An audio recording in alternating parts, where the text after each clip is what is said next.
Howdy partners, and welcome to the Orchard, Yakima County Stadium on a Wednesday afternoon. My name's Armin Johnson, and the Yakima Valley Pippins continue their non-league games tonight against the Northwest Star Nighthawks for Game 2 of a 2-game set. It's country music night here at the Orchard, a unique theme night that, as I step to the side here, you can see we're setting up for a live pre-game concert with Cody Beebe and the Crooks. Cody and his crew will also be playing during the game as well. We're going to have live country music for most of the night here at the Orchard. Should be a unique touch to this ballpark, which has seen its fair share of down nights, looking to turn things around against the Northwest Star Nighthawks, a team that beat Yakima Valley last night 13-7. This 10-game homestand is starting to wrap up. This is game 9 of 10. The Portland Gherkins come to town tomorrow. But tonight, let's focus on country music night. Cody Beebe and the Crooks, baseball on the field. We'll have much more coming up next here on Pippins Pregame.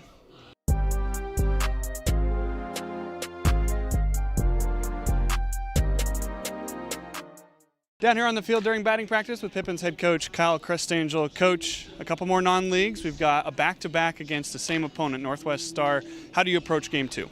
Yeah, today you got a whole new kind of lineup out there. Obviously, non-leagues, we're looking to rotate. Got a few more regulars, time to get there at bats, and then have a day off tomorrow and get ready for Bend. But really doesn't matter whose name's being called. I think the challenge last night after the game was, we got to take care of ourselves, our own business. And I think too many times we're shooting ourselves in the foot and really just not taking care of what we can. And then kind of focus is going to be turned internally. Whatever job you're asked to do on the given day, do it to the best of your ability. And some days it's got to go be a dugout energy guy, and sometimes it's to go out there and compete. I'm looking to compete as a squad and take care of our business. We've got me looking like a fool here. It's country music night tonight. Should be a pretty vibrant atmosphere. The weather's supposed to be a little bit nicer than it's been during this homestand. What are you looking for out of tonight, and then a big night tomorrow celebrating America? Yeah, it's looking for some good quality baseball. Looking for us to go out there, like I said, compete for 9 innings, to fill it up. Give these fans and these kids exactly what they're paying admission for, which is high quality baseball, and to go take care of our stuff and enjoy the moment. I think we inject a little bit more fun. I think when you're fun, you're playing loose, easy, and confident. I think we have a few too many guys not quite confident, not have enough fun, and not playing easy. It becomes tense, hesitant, and kind of seeking failure or waiting until it happens. So look for us to get our minds right, and like I said, get on track tonight, tomorrow, and get ready for a good series up in Bend. I know they'll have a good crowd up for the 4th of July. Have you ever had live music during a baseball game that you've coached or played in? No, not in terms of where it can be seen from the field. There's been some, obviously, here where it's right when you enter. Kamloops had a live band going a couple years ago when I was in Kamloops, but again, it was heard on the field, but it wasn't seen. So kind of excited tonight to see them. They're setting up right now. I've seen them a few times, and their quality, so it should be a fun atmosphere, and I'm sure the players will get behind some country music. So you're looking good. I thought you were Jason Aldean for a minute, but turns out you're just Harm. Cody Beebe and the Crooks in the house tonight. Who's your pick to click down on the field? Yeah, I spent a lot of time thinking about this, and I got to go in tonight. I'm going to go with Coach Panch. I think Coach Panch positively impacts the game. I think he's going to bring it in the dugout. I think he's going to have some good sends to second base, have some good reads, especially if they have a left-hand pitcher on how we can steal and how to get back. And I think Coach Panch impacts the game more than just that beautiful mullet he carries some of the time. I'm surprised he still has the mullet. There was a joke he might cut it for mullet night, but glad to see Panch still has it. Coach, good luck tonight. I know, he talks about cutting all the time, but at the end of the day, it's who he is, and he ain't cutting that thing. But I appreciate it. Roll Pips. We'll have a good one tonight. Starting lineups coming up next here on Country Night. This is Pippins Pregame.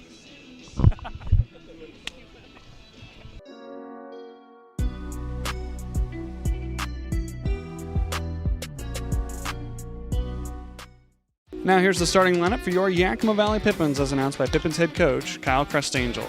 Leading off, playing left field, number 3, Tyson Miller. Batting second, playing center field, number 7, Jay O'Neill. Batting third, the second baseman, number 17, Nick Velasquez. Batting fourth, the designated hitter, number 25, Parker Bird. Batting fifth, the right fielder, number 15, Luis Garcia. Batting sixth, the shortstop, number 16, Derek Almeida. Batting seventh, first baseman, number 13, Levi Sotomayor. Batting eighth, the third baseman, number 12, Jackson Walker. And batting ninth, the catcher, number 67, Kaipo Matsushima. Again for Yakima Valley, Miller, O'Neill, Velasquez, Burt, Garcia, Almeida, Sotomayor, Walker, Matsushima. Starting pitcher tonight is Tristan Pulliam. We'll get you his numbers when we get back. That's the starting lineup for your Yakima Valley Pippins. First pitch is next here on Pippins Pregame.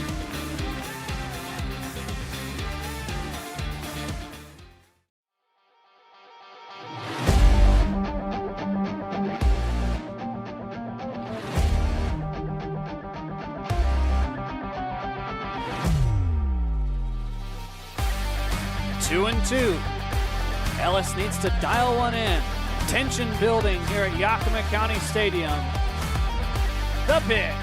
Swing and a miss. Ball game over. 2-1 victory. Pippins over Sweets. First pitch, a high drive out towards right. Back goes Chavez. He's looking up. Bye-bye baseball. Grand slam. Dylan Anderson. Bring him home and touch him all. He's been here all summer, and it finally pays off. That was all we needed. 2-1, the final score, and we get ready for fireworks as a happy bunch.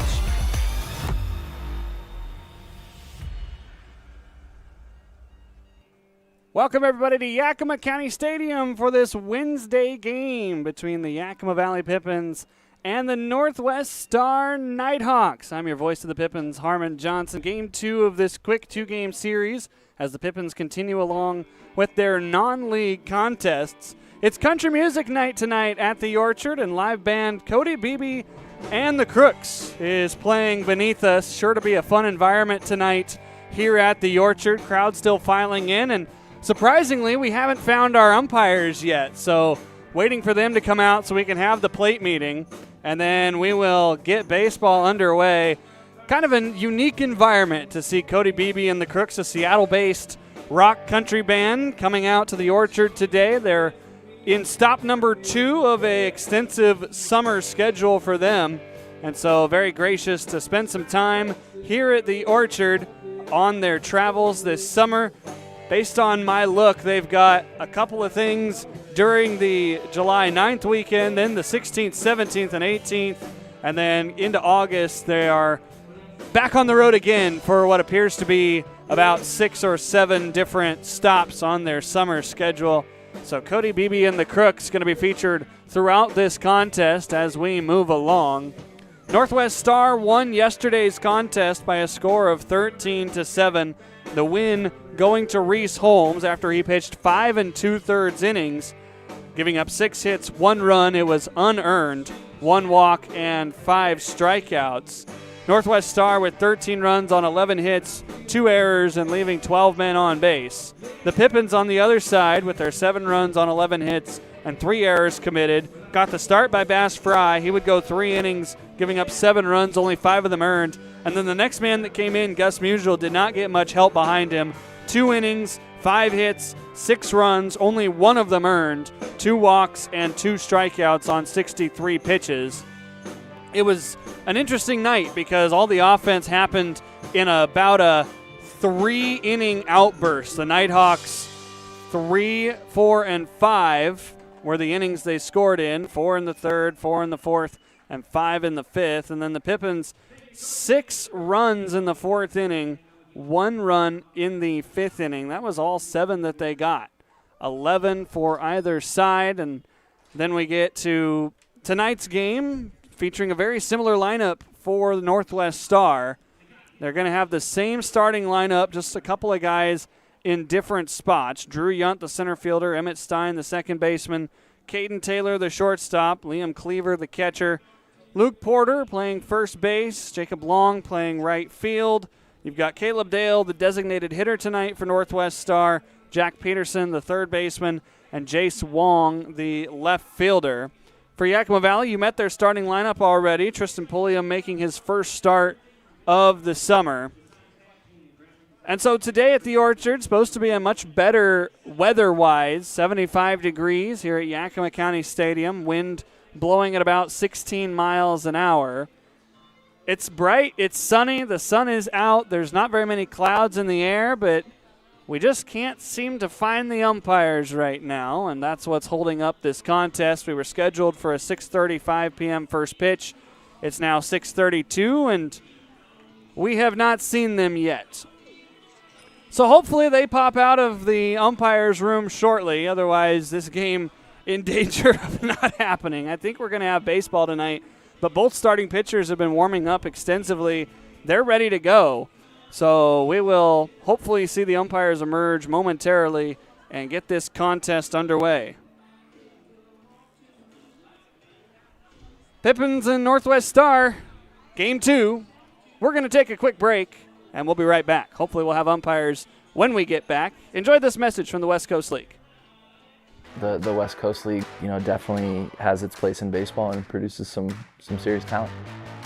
I was a preferred walk-on at UC Santa Barbara. I ended up making the team and actually cracking the starting rotation my freshman year. As most freshman pitchers do, I had a little bit of a short leash, and so after that year, I was able to transition into the West Coast League and get a few more innings in there as well. It was a great place for me to get my feet wet after my first collegiate season, to go out there, compete against other college prospects and college arms and some real good bats as well. I met some great guys and made some great friends and really enjoyed the competition. It's definitely a special thing to be able to still be a college kid but focus completely on baseball. Even if it's just a few weeks or months, the experience goes a long way. I only threw 37 innings, not like MVP Eli Morgan with his 80-plus innings. Did he get any MVP votes? Well, he should have. 1-2. Swing and a miss. Slowed him down early and put him away with the foul. I went to Yakima in 2014, graduated high school, and 3 days later I was in the middle of Washington, not really sure what I was getting into. It was a very late decision. I got a walk-on spot at Gonzaga really late that year and was told right around graduation time that they wanted me to go up there and play in this college league, and I didn't know it at the time, but having gone through it, it was a complete minor league baseball feel. It was just all first experiences for me, first time busting through the night, getting in at like 6 a.m. There was nothing but entourage on the bus. Entourage! So that was the only thing. Our coach would play for us, and just a lot of foggy memories, try to sleep through the night, get woken up to that theme song just blaring at 4 a.m. and it's a very disorienting feeling, but I do like entourage still. Playing in Yakima was really cool. That stadium felt big league. The giant wall, all the sponsors on the board, it just felt very proper, and the fans were into it, and we did well that year, so it all molded to a very fun season. Just trying to stay even keel, just trust my stuff, and not much more than that. 7-0, he's tied for the league lead in wins. He also has the league record now in wins. My pitching coach, Bobby Wells, was great. Sort of an old school feel, but was in touch with some new school teachings. You knew that he knew what he was talking about because he's done it. I think experience is the best teacher. And it wasn't until the very end of the season where he told me something that he wanted to stick with me. And he's like, I'm going to tell you this during the year because you're doing your thing. But he wanted me to point my toe at the ground as I was making my leg kick. And that's something I do now. But all of it was just new experiences for me. So I learned a lot about myself and a lot about baseball.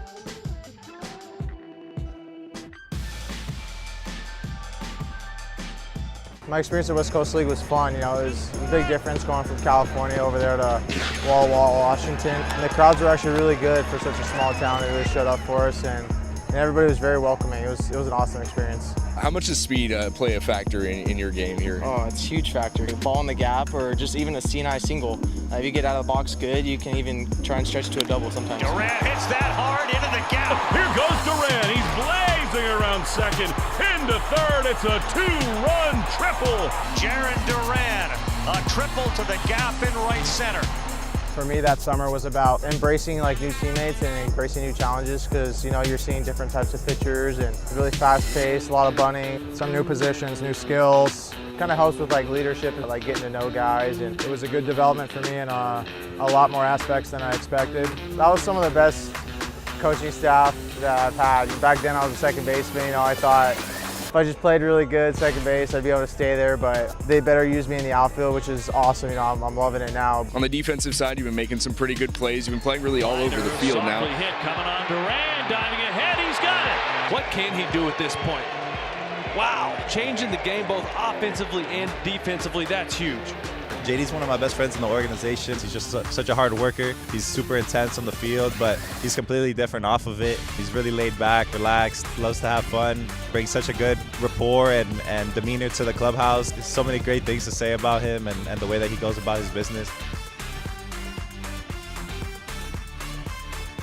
I was scheduled to go to the West Coast League out of high school, and then the draft happened, so there was a slow process deciding whether to sign or not, and then eventually I didn't. My whole senior year, I was like, oh yeah, summer will be cool. I was nervous for it, but I was also very excited.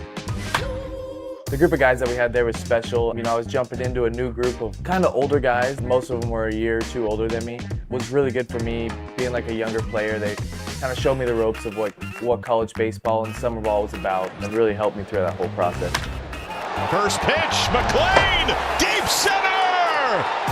Gone! I think hitting with bats every day was different. Playing every day that consistent was different for me. Coming from high school, the competition was good. It was a good introduction to Pac-12 baseball. You got guys throwing every day who are top of the rotation guys in college, Friday night guys, Saturday night guys, and get to face that as a senior going into a freshman year was really an advantage for me because it really made me get better and realize I need to get better quick.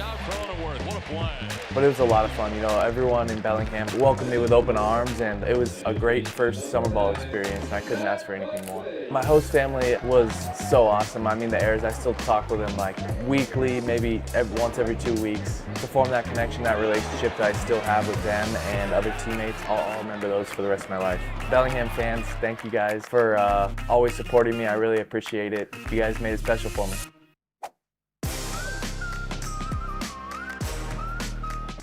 College summer ball is a blast. Playing baseball and going all over the Pacific Northwest is beautiful in the summertime. Great league, fun cities to travel to, great weather, fun ballparks. Give me a kind of like a taste of what it was like to play professional baseball with the schedule, playing every day, taking long bus rides.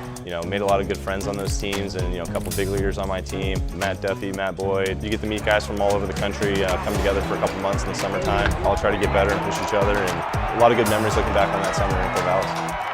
Fuel the adrenaline is coming out now. Got his hair on the mouth.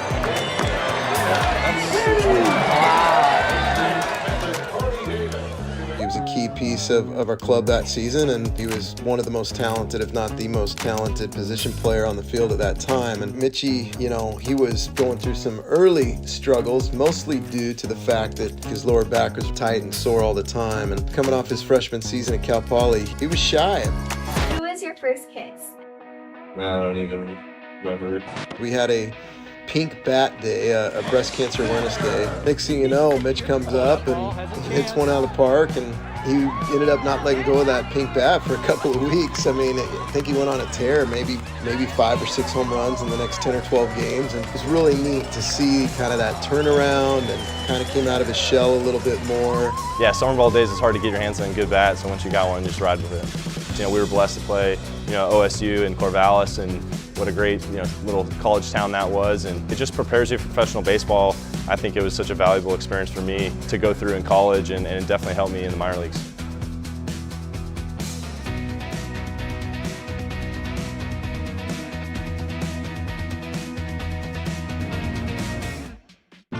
It's wild. I mean, it's crazy. It's still hard to believe that I have that ring. I'm not sure exactly how it came about, but I had the opportunity to go up and play in Kelowna. I was really fortunate. We had a really good group of guys up there, and it's a beautiful place. I mean, we really appreciate everybody who came out and watched us play and supported us, and made that summer really special for all of us out there. It's just an awesome city you guys live in. It was an absolute blast. Playing in the West Coast League, it was a very different experience for me. I really hadn't been away from home that long. It was my first college summer league team. Most guys leave and they really are focused on the innings and getting more work in, developing a pitch. For me, it was just kind of having an opportunity to face some different hitters, and it was definitely more of a step into a professional style of play. You're playing a lot more. It's just not weekend sets. I got to throw a lot of innings in my mind. I was out of the bullpen a little bit, so that was new to me. It was just a really good opportunity for me to refine all my stuff going into my sophomore year. Out of high school, I thought I was going to be a position player. If you would have told me, 10 years later, I would be, pitching and being at this stage, I would have been a little surprised. I was very fortunate to get drafted. I ended up here in Houston. It's been an awesome ride here the last 3 years. It's still hard to believe that I have that ring. It's wild. I mean, it's crazy. The things that happened during those games last year are just unforgettable. The thing about Phil is that, he's the same every day. I mean, you can't tell if he's going good or if he's going bad. That's what makes him a quality reliever. And the fact that, his highs aren't that high and his lows aren't that low. Enjoy Phil. I think I bought him some corn one day, and I wanted to know his opinion because from where he's from, he's a corn expert.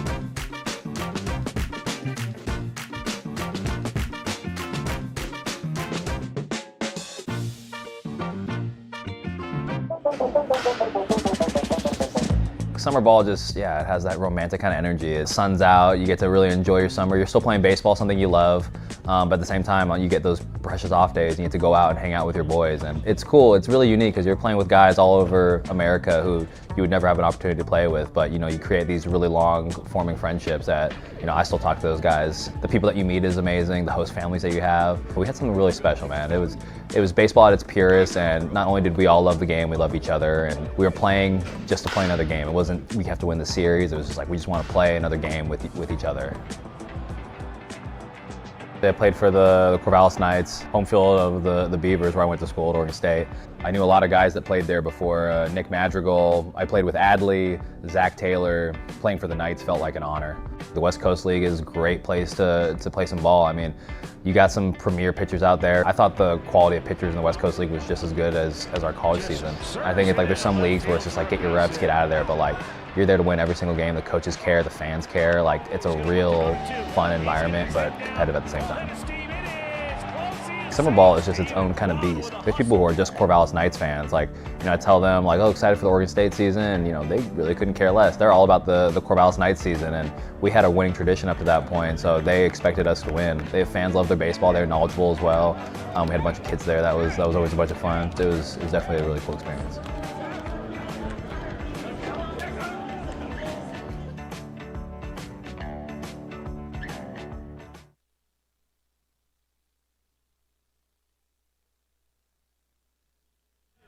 Welcome back to the Orchard, Yakima County Stadium. The umpires have been found, the plate meeting over, and the starting lineup is being announced for both squads. Around the league today, as we get set for first pitch, Pippins, of course, hosting Northwest Star, but Kelowna coming out on the bottom against the Kamloops North Paws today, up on Canada Day.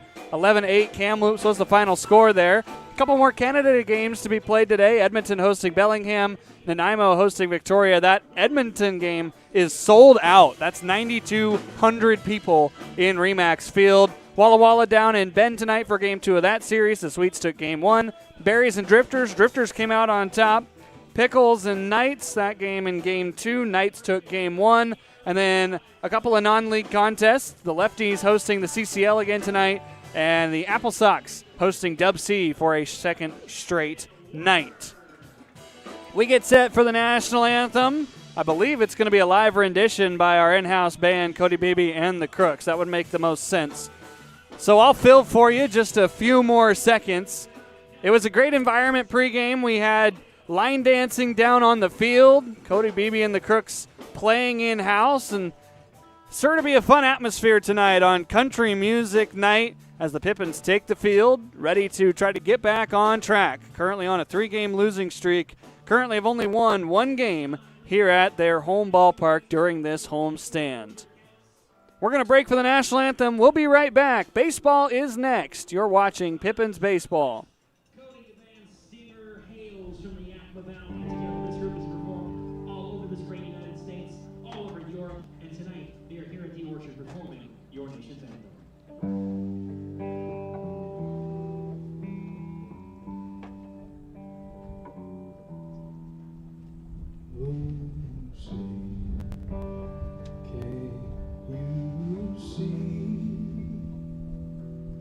By the dawn's early light, what so proudly we hailed at the twilight's last gleam, whose star stripes and bright stars through the perilous fight, o'er the ramparts we marched, were so gallantly strong. Well, and the rockets red, the bombs bursting in air, gave proof through the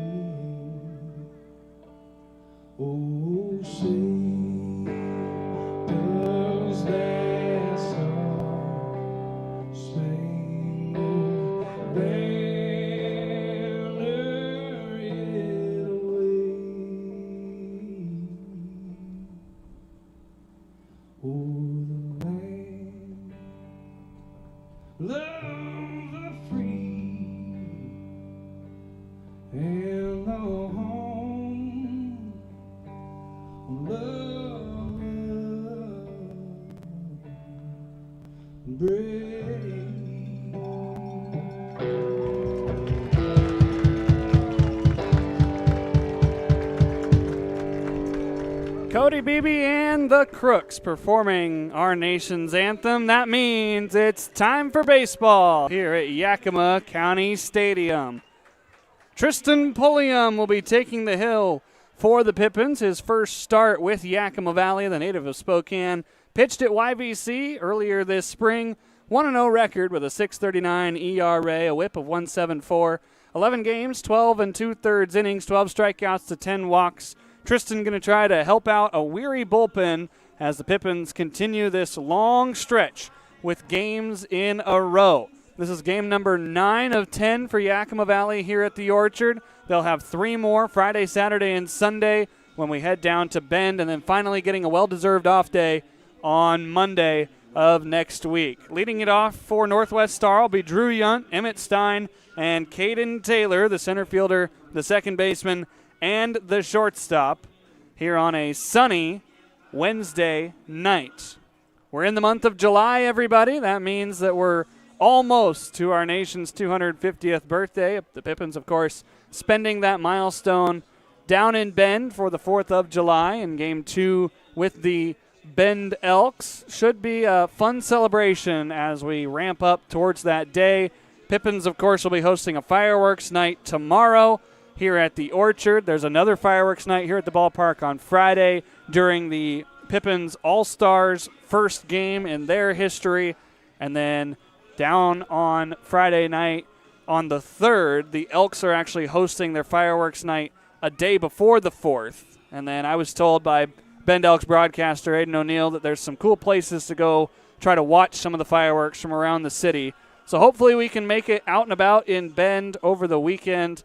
I'm very much looking forward to that. Very much looking forward to tonight. The Pippins regulars are back in the lineup tonight as you've got guys like Tyson Miller, Jay O'Neill, Nick Velasquez, Parker Burt, all getting back into the batter's box tonight. And even though it might be for just half the game or maybe the whole game, we don't know, it's good to see the top squad for Yakima Valley back out there competing, trying to get right before we get the league schedule back underway on Friday. Not to say that the last 2 nights haven't been great. It's good to see some of the guys that have not played play a little bit, and some of them proving that they deserve some more playing time when we get to the league season.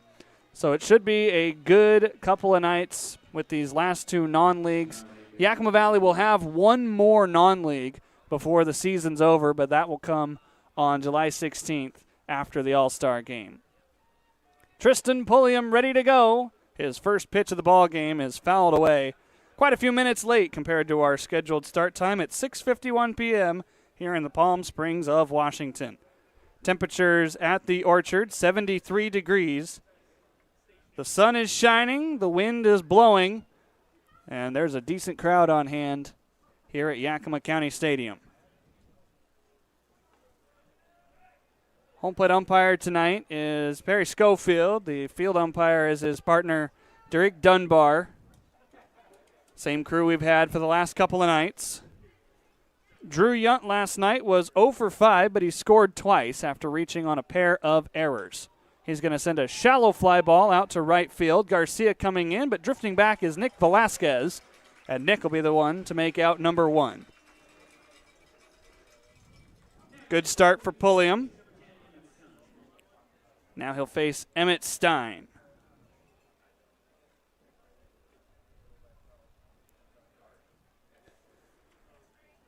That sunshade it almost seemed shifted directions. Early on in the season, the mound was not covered quite as much. Ground ball out to Walker. The third baseman puts away pitch number 4 of the game, and there's 2 outs here in the first inning. Defense behind Pulliam looks like the following. You've got Tyson Miller out in left field, Jay O'Neill in center field. You've got Luis Garcia in right. Walker at third, Almeida at short, Velasquez at second, and Sotomayor at first. Kaipo Matsushima is the starting catcher tonight for Tristan Pulliam. Here's Caden Taylor, the shortstop in today's contest, just like he was yesterday. Taylor last night going 3 for 6 with 3 singles, an RBI, 3 runs scored.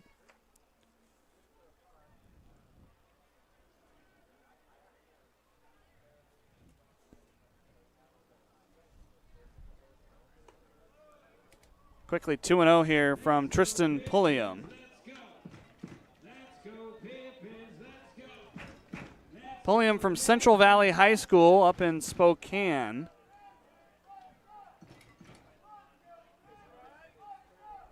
Finished up his freshman season at Yakima Valley College earlier this spring. 2-0, got a piece. And so 2-1 after the foul ball by Caden Taylor.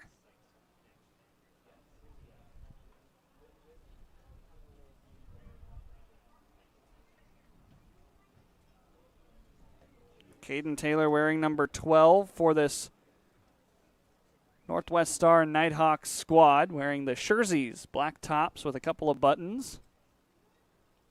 Nice white numbers on the back. The count becomes 3-1 as Pulliam misses with a breaking ball. Caden Taylor from La Center, Washington. Plays baseball at Clark College. 3-1 pitch from Tristan. Lost him ball 4. There's the first base runner of the game for Northwest Star. They had quite a few of them last night. 13 runners that scored. They left 12 men on base. So base runners everywhere for the Nighthawks. Liam Cleaver, the catcher for today's game, stands in. He was the designated hitter yesterday, and he went 0 for 6 with 5 strikeouts. Fouling that first pitch back to make it 0-1. Not very often do you see a guy get 6 at-bats. It's even more rare that that guy with 6 at-bats strikes out 5 times. We deciphered last night that you can call that the platinum sombrero or the Olympic rings. I like platinum sombrero, but as Shay pointed out to me last night, Olympic rings makes plenty of sense too because you got rung up 5 times. And of course there's 5 rings in the Olympic logo representing the 5 regions where athletes come from.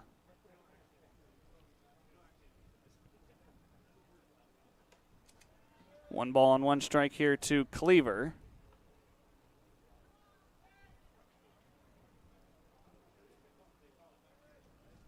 Liam Cleaver standing at 5'11", 180.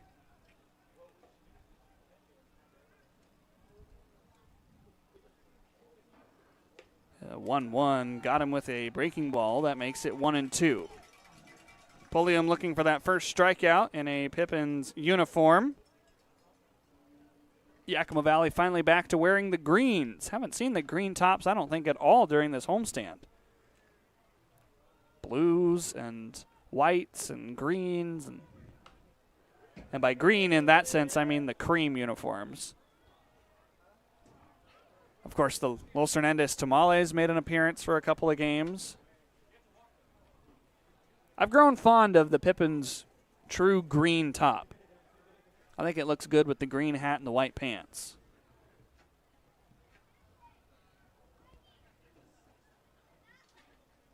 Pulliam sends home the 1-2, and it's shot out of play.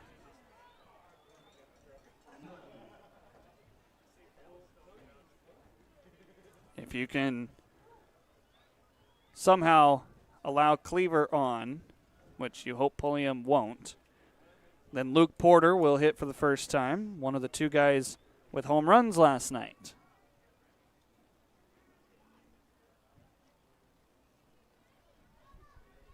Runner takes off. The pitch is high and tight. The throw down from Kaipo pulls Nick away from the bag. Stolen base for Caden Taylor. The count is 2-2.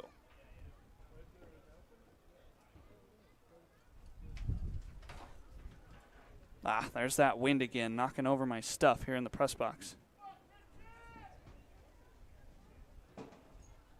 It likes to swirl around the ballpark. It doesn't just come in from one direction. It's always changing directions. 2-2. Wave and a miss. That's now 6 strikeouts on the series for Liam Cleaver.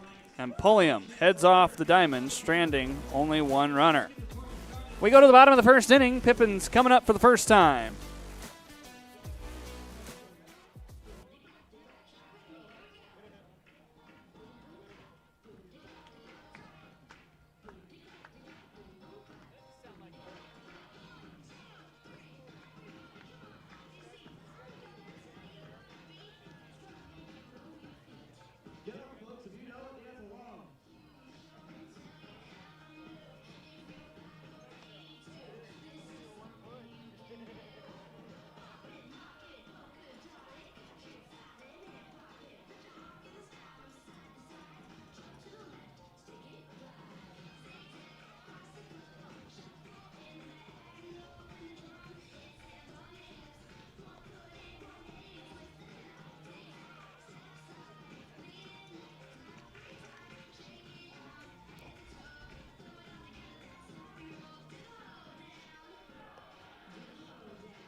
Welcome back to Yakima County Stadium. Taking the mound for the Northwest Star Nighthawks is Tanner Carlson, 6'3", 205, out of Vancouver, Washington.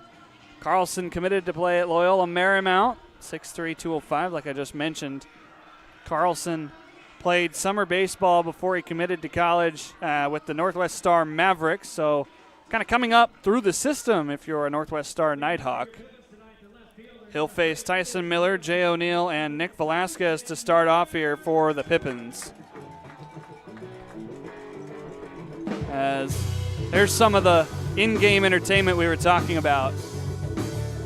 Some of the live walk-ups that these players are going to feature. Looks like we forgot a baseball back behind home plate. Home plate umpire Perry Schofield has to go retrieve it. It was perfectly timed, but we had forgotten a pearl back behind the dish. Now we're ready to go.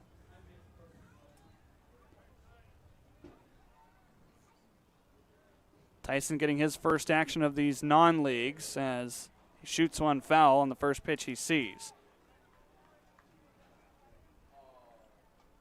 Tyson Miller been one of those guys that Coach Crestangel has trusted to lead off games. Comes into this with a .538 on base percentage. 1 ball and 1 strike. You can definitely hear the wind whipping through the microphones of our performers. I don't think you can hear it very much on my crowd mic, but there is just enough of a breeze as Tyson shoots a line drive right into the glove of Peterson for out number 1. That'll bring up Jay O'Neill. O'Neill, a man from Federal Away, Washington, recently committed to UNLV.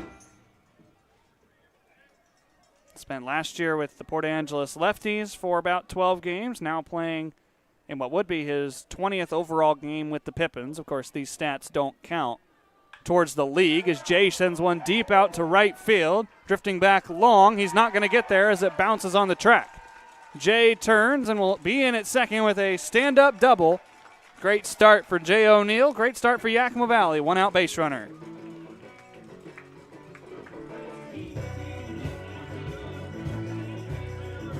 Now it's Nick Velasquez, the man from the Redlands, California, attending Citrus College.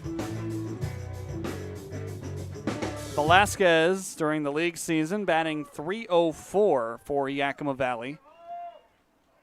He's got quite a few extra base hits, 12 of them in fact. 7 doubles, 1 triple, and 4 home runs, which is a tie for the team lead in home runs. Ball 1 to Nick. O'Neill also getting his first action of the non-leagues. Last played on Sunday against Kelowna, where he went 1 for 5, scoring a run.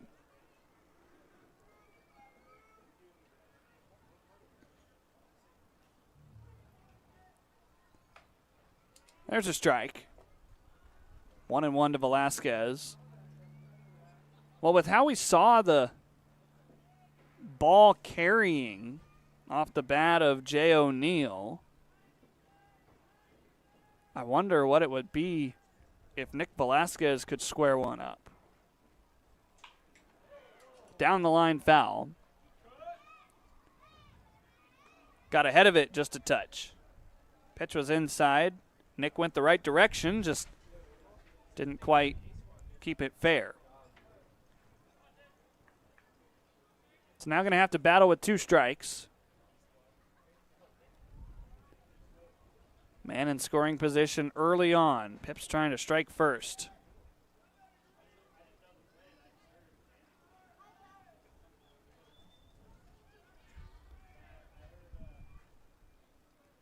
Carlson sends home with a 1-2, and it's above the zone. Another slower breaking ball we're going to see tonight from Carlson. If you think about last night, Holmes had about 85 to 86 on the fastball, but then the breaking ball got down as low as 66. That breaking ball from Carlson was 69 miles an hour. So we're going to see the change of speed quite a bit. 2-2. Nick sends a high drive out to right. Long looking up. Velasquez has left the yard. 2-run blast for Nick Velasquez, and it's 2-0 Yakima Valley.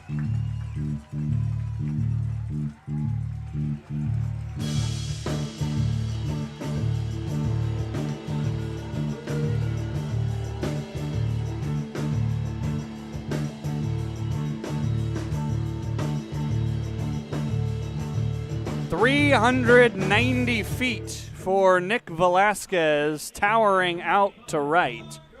100 miles an hour off the bat.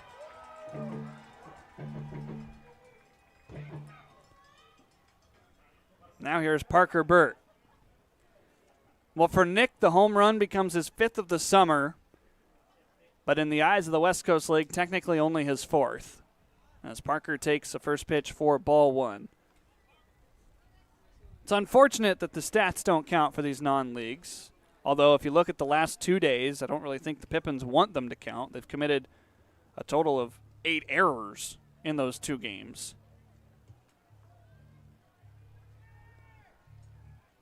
So 2 balls and no strikes to start off here to Burt. Parker coming into the game, batting .403 in league play. 3 balls and no strikes early to Burt.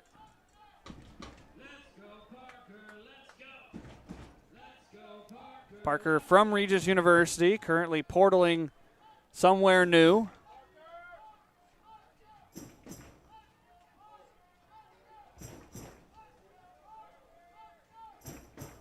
Good to see Yakima Valley grab the early lead. Now they got to build on it. The 3-0 pitch to Parker, a strike. Despite the Pippins playing some non-leagues and despite the fact that Parker has missed some time, he's still right there at the top statistically in batting average. Count runs full now. He's in 2nd place in the league in batting average with a .403 mark. The only one better is Ethan Reynolds from Nanaimo, who is batting .406. The next closest guy is hitting .380. So Parker, definitely some separation there. Parker will take his walk, ball 4.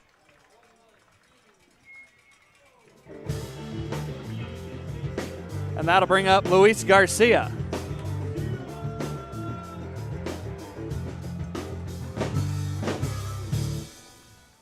Luis, the right fielder today. I can get behind this live walk-up music. They're being very good about making sure they cut off before the guy engages the pitcher. Garcia takes ball 1 high and tight. I am surprised more baseball teams, especially the higher levels, don't experiment a little more with the live performances. There's a lot of pre-tape stuff and pre-tape stuff you can control. But I'd say here early on in this contest, it's been pretty good.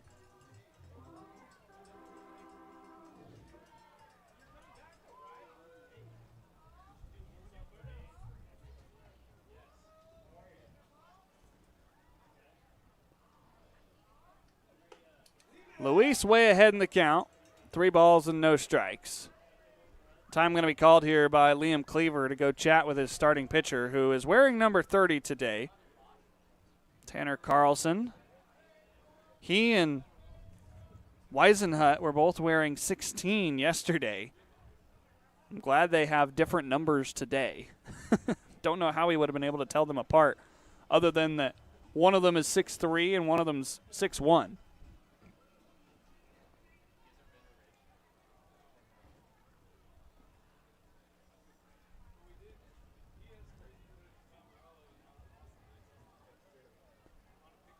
Garcia trying to draw the second walk issued by Carlson.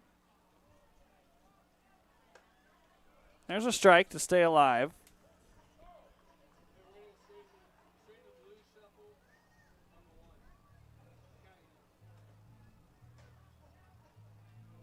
Three Pippineers would love to see a walk out there by third base. not going to get their wish quite yet, as that pitch called a strike right on the edge of the zone. Barry Schofield, we saw him expand just a little bit on Monday when he had the plate. That one is definitely high and tight, though. And 2 men are aboard with only 1 out for Derek Almeida.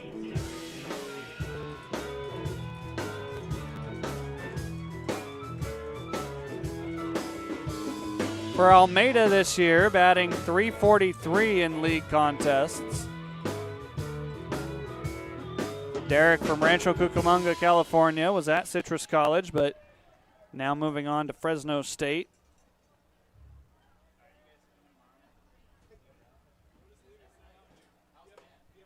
First pitch strike to Almeida. Pips have started this game with a bang. A double, a home run, and a couple of walks. There's only 1 out, and as long as you don't hit a ground ball, got a chance to score again.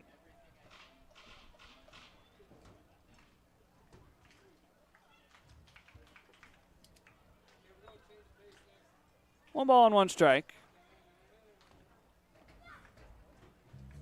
Good to see Derek Almeida back out there playing shortstop. Levi Correa, very good with the glove, but a couple of throwing errors plagued him so far in this non-league set. Going to the opposite way, Almeida tracking it towards the short porch. It one hops and rattles around into the fencing. It's a ground rule double for Derek Almeida. I think Luis Garcia is going to be put back at third. 1 run scores. It'll be 3-0 Yakima Valley.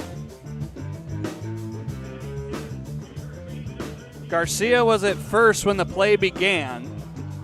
And as this ball rattled up into the picnic deck, it goes out of play and becomes an automatic double.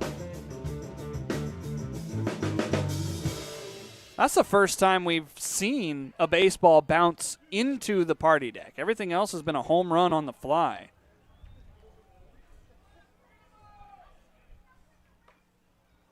First pitch strike to Levi Sotomayor, who had 3 hits when he played last night.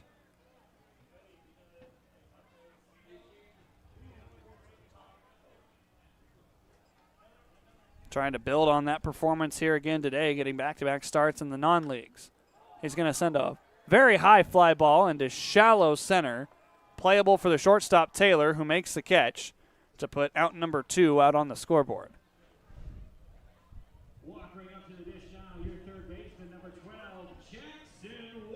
Here comes Jackson Walker.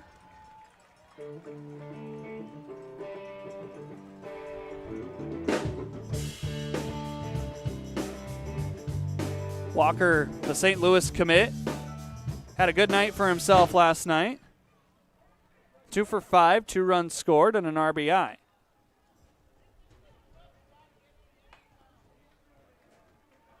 know it's early, but tacos.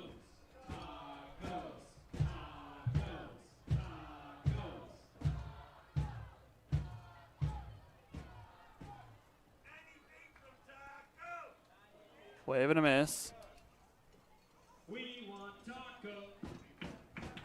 We want taco. 2 men in scoring position. We're hoping to see 5 runs in the first inning. That would give everybody in attendance a free Doritos Locos taco.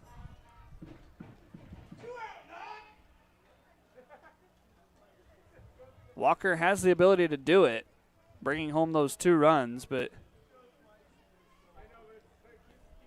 hopefully he is breaking out of whatever slump he was in for the first half of the season.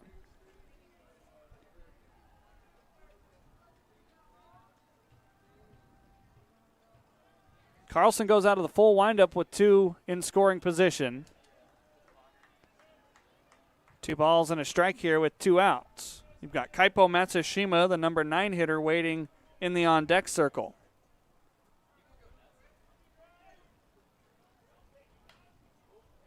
Out of play. The count 2-2.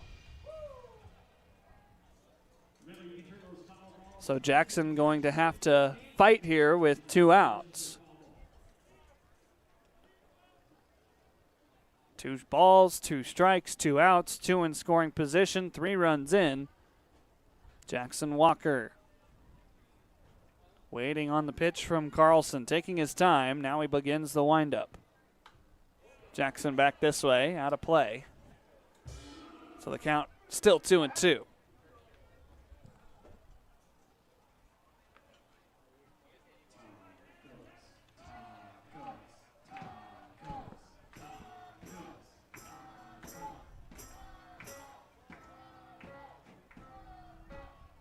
Still 2-2 here to J-Dub. That breaking ball missing by a lot.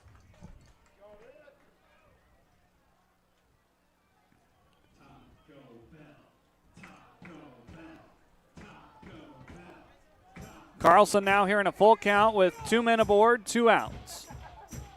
J-Dub looking for a walk or knock. He tries to knock it, but it is out of play.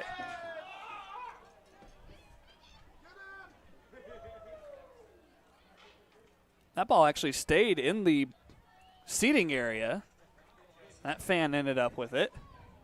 I thought for sure that it was out of here, but what do I know? Payoff pitch again. Another foul ball. Very long at bat being had here between Jackson Walker and Tanner Carlson. This is pushing the pitch count up for Carlson. Northwest Star used only 2 arms yesterday, so whatever arms they have are all available today. I don't believe they have any more games this week. Third payoff pitch. J-Dub lays off. He takes ball 4. The bags are loaded for Kaipo Matsushima.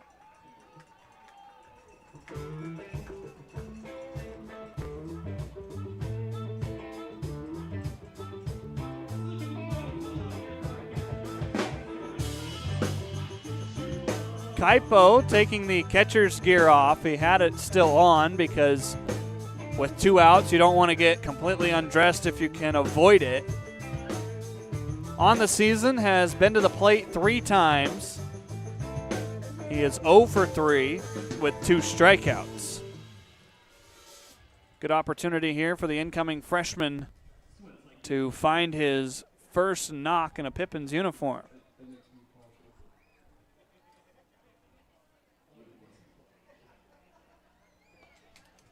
One ball, no strikes.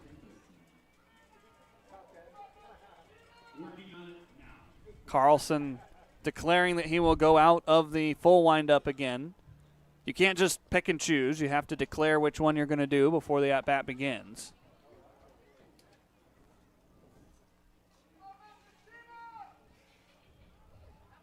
Kaipo Matsushima from Kennedy Catholic.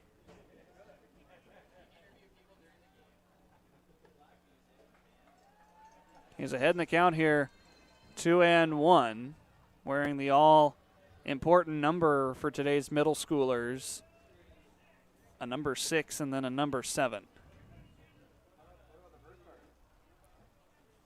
For what I can find, 3 years at varsity at Kennedy Catholic, a .351 batting average, with 53 hits, 37 ribbies, and 7 doubles.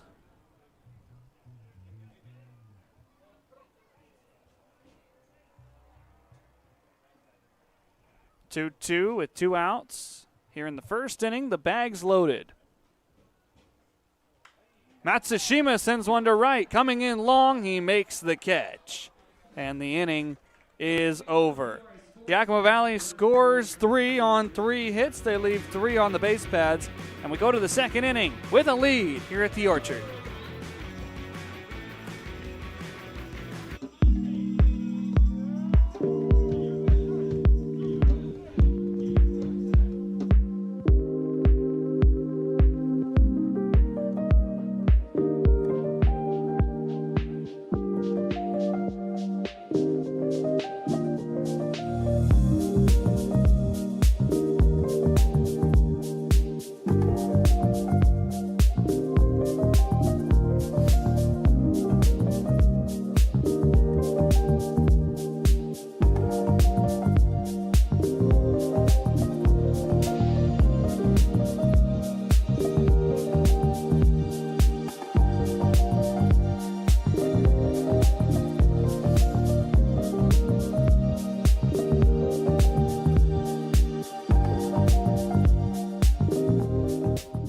Cascade Natural Gas, we help smart businesses cover their bases.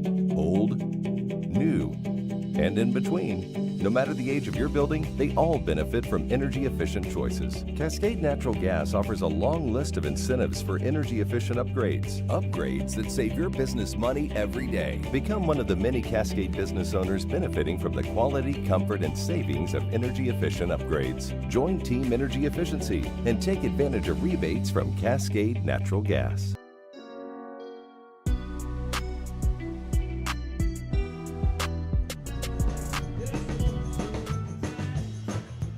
Cody Beebe and the Crooks providing some in-between innings entertainment. Yakima Valley Pippins lead it 3-0 here at Yakima County Stadium. It'll be Luke Porter, Jacob Long, Caleb Dale due up here in the second.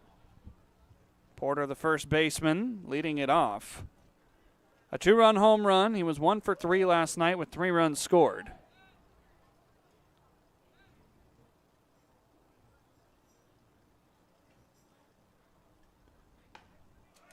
First pitch from Tristan Pulliam in there for a strike. Tristan getting through that first inning on only 16 pitches. He got to sit for a few minutes and now has a 3-run cushion.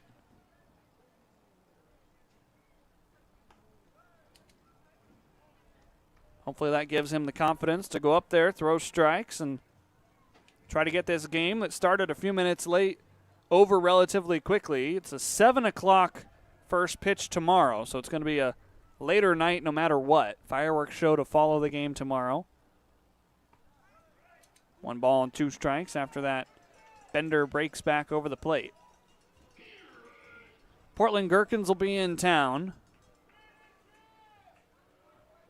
And so it should be a fun environment again on Celebrate America Night. Jersey giveaway too, so if you're listening and you're in the area, come on out. Be one of the first 1,000 people. 2 balls and 2 strikes. That one bounces in. I believe they gave out the green replicas on opening night, and so you can snag yourself the white replica uniform if you come tomorrow. I'm pretty sure that's the giveaway. 2-2, shot out of play.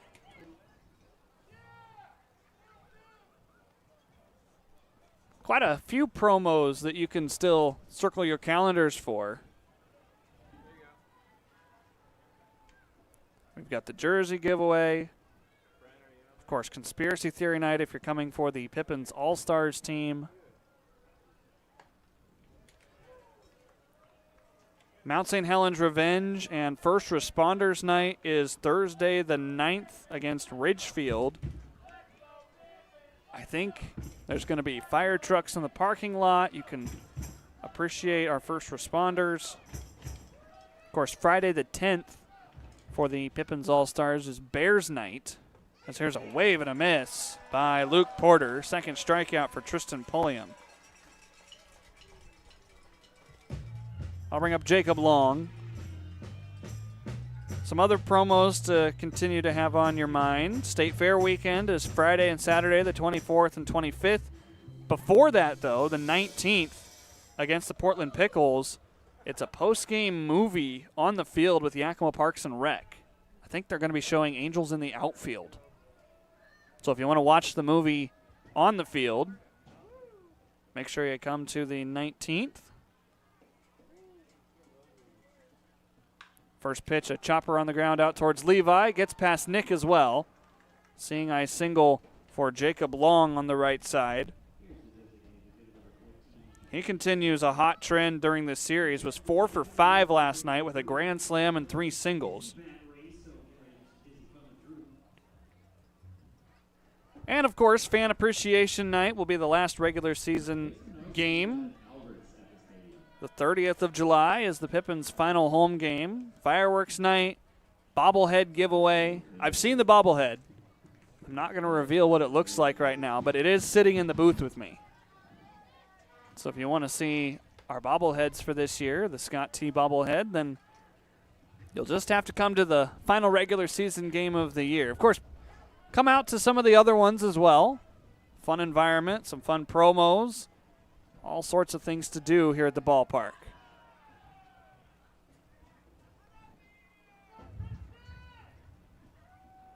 Francisco Lopez pleading the case for the pickoff. Thought that they got Jacob Long. Good to hear some energy from Yakima Valley's dugout. Pulliam misses with a breaking ball to make it 2-0 here to Caleb Dale. Dale last night was the catcher. He went 2 for 5 with a 2 RBI double and a single to his name.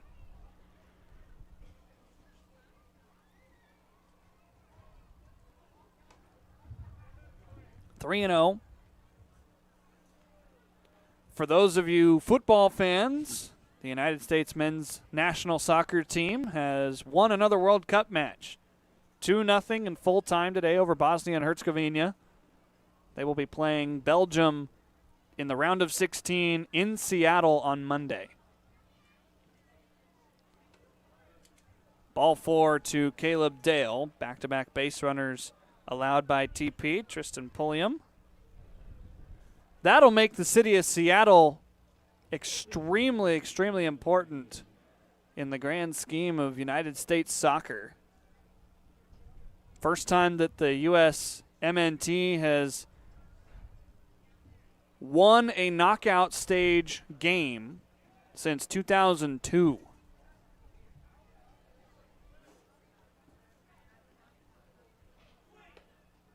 First pitch misses to Jack Peterson, the third baseman.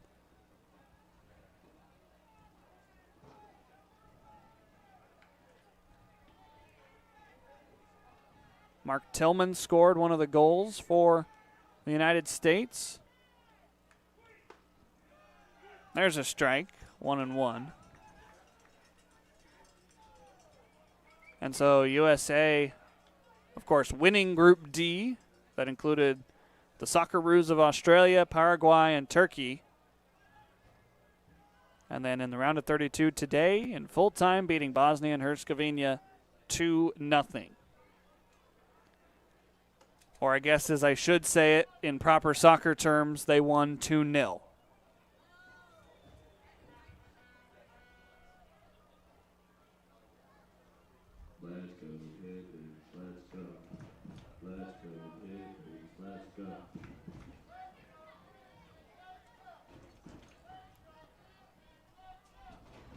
Wave and a miss by Peterson.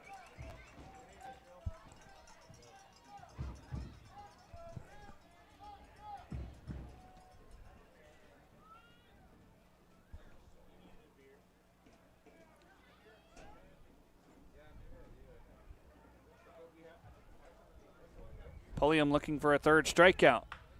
Not here, as it's a line drive down the line into left field. Long is going to score. A close play over at third. Walker lost the glove. Well, sometimes you see guys lose the baseball, but the glove came clean off the hand of Jackson Walker. It's an RBI single for Jack Peterson. Would have been a close play if Walker would have been able to keep the leather on his hand. Good throw by Tyson. Runner still at the corners. There's one away, and a run has come in to score.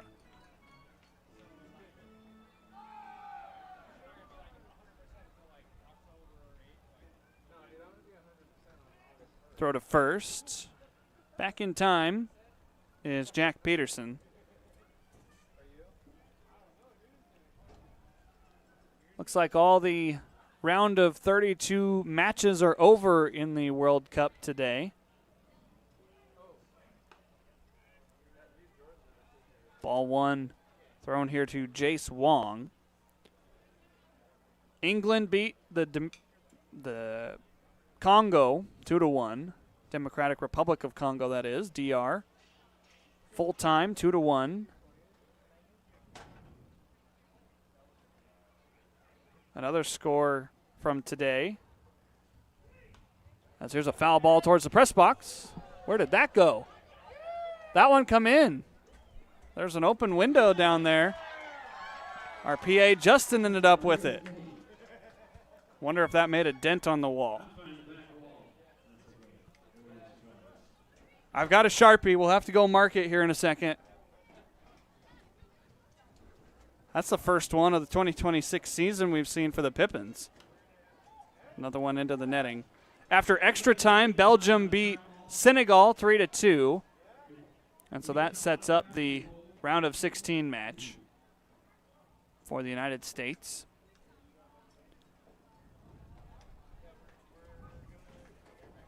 More round of 32 matches tomorrow. Spain taking on Austria. Portugal taking on Croatia. As there's a half swing and a miss. Jace Wong down on strikes. Back to the top of the order for Drew Yunt. The final round of 32 match tomorrow is between Switzerland and Algeria. And then the round of 32 concludes on the 3rd of July. Australia and Egypt, Argentina and Cape Verde, and then Colombia and Ghana.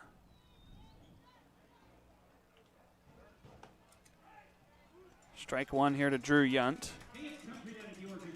Round of 16, there's 5 matches that are set. Canada and Morocco on July 4th, Paraguay and France on July 4th. 2 games on July 5th as well. Good block back there by Kaipo. On July 5th, Brazil and Norway will play, and then Mexico and England. How about that? That'll be a fun match. One of the host countries taking on one of the soccer dominant countries of the world. And then one of the 2 matches set up for July 6th, USA and Belgium.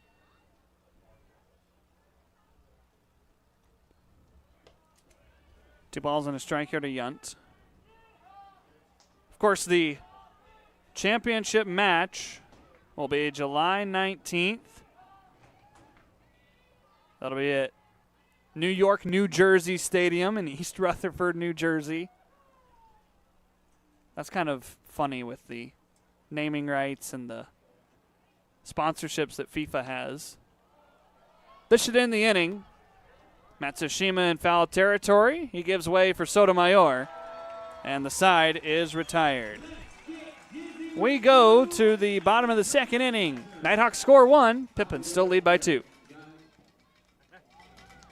How about the music from Cody Beebe the Crooks? Give it up for them again. We're getting busy with our nightly hurt drive off seltzer Dizzy Dot race. I've got JT, Sam, and Ray. They are going to be spinning 7 times around their bats and heading down to Scotty, and the first one to get hit a high five down there is going to be our winner. Are you guys ready to go? All right. Ready, set, start spinning. 1, 2, 3, 4, 5, 6, 7. Go, go, go. Oh, we got one down. We got one going right. We got one going left. Oh, who is it, Scotty? It is going to be Sam as our winner tonight. Give it up, folks.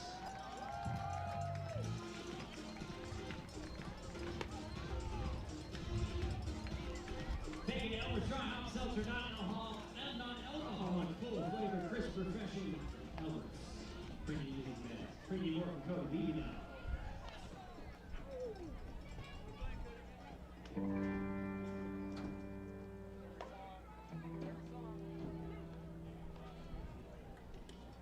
Somewhere outside of Richland, static in the Tri-Cities twilight, I heard a voice come through the speaker. Like I already knew my name, singing stories about a harbor, about a town I'd never seen. But it hit me in the moment, it was meant for only me, and I felt my whole world turning. And the night we rode said, with arms on this twisted stop sign, you can't cry. In 98 on the Welcome back to the Orchard, Yakima County Stadium. Tyson Miller takes strike 1.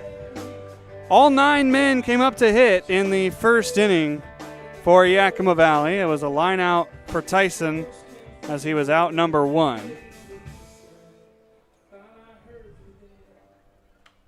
Out of play foul, quickly 0-2.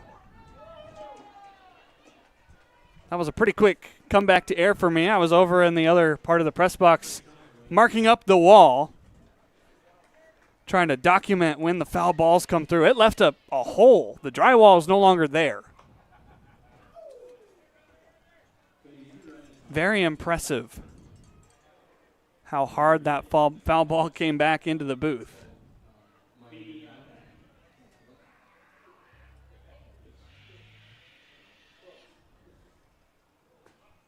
Two balls and 2 strikes. Tyson, after falling behind early, trying to battle back.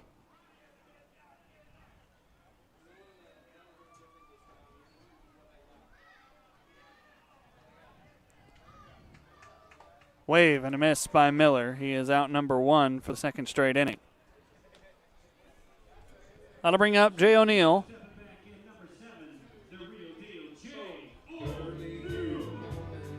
O'Neill had a double back in the first inning.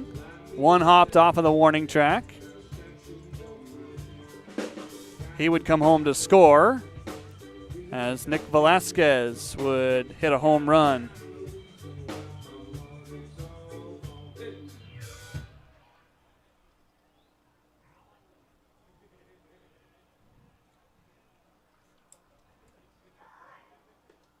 First pitch misses to O'Neill.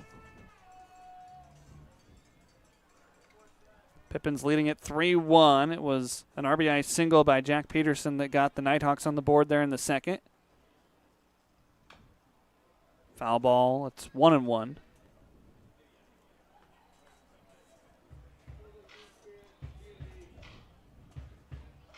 Yakima Valley among the couple of squads that are playing non-league contests tonight. Jay, a slow tapper out on the hill. It's bobbled by Carlson, the pitcher. The throw is late.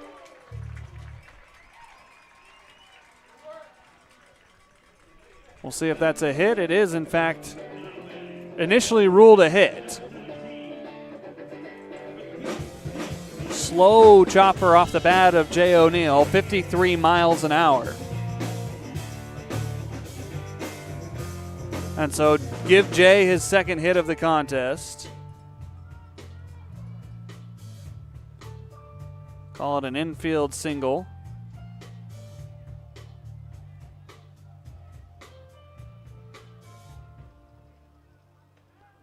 Pick off over to first. Not in time to nab Jay O'Neill.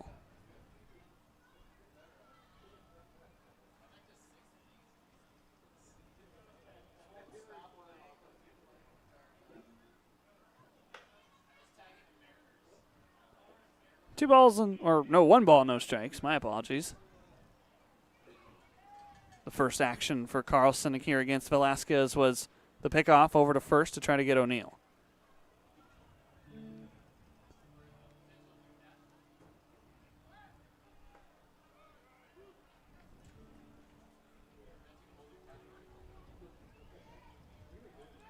Nick's home run back in the first inning.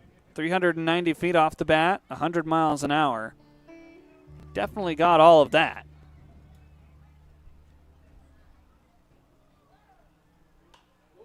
Nick going out of play.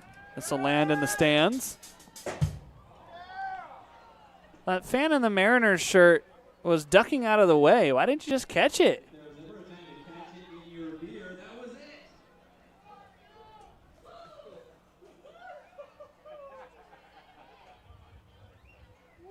One ball and 2 strikes here to Nick. Another check over to first. If you catch a baseball in your beer, you will never pay for another beer this season. I'm just going to tell you that right now. Somebody bring me a beer right now. That's a tough angle. Runner takes off. Swing and a miss by Velasquez. The ball was dropped, and so it's a stolen base for O'Neill.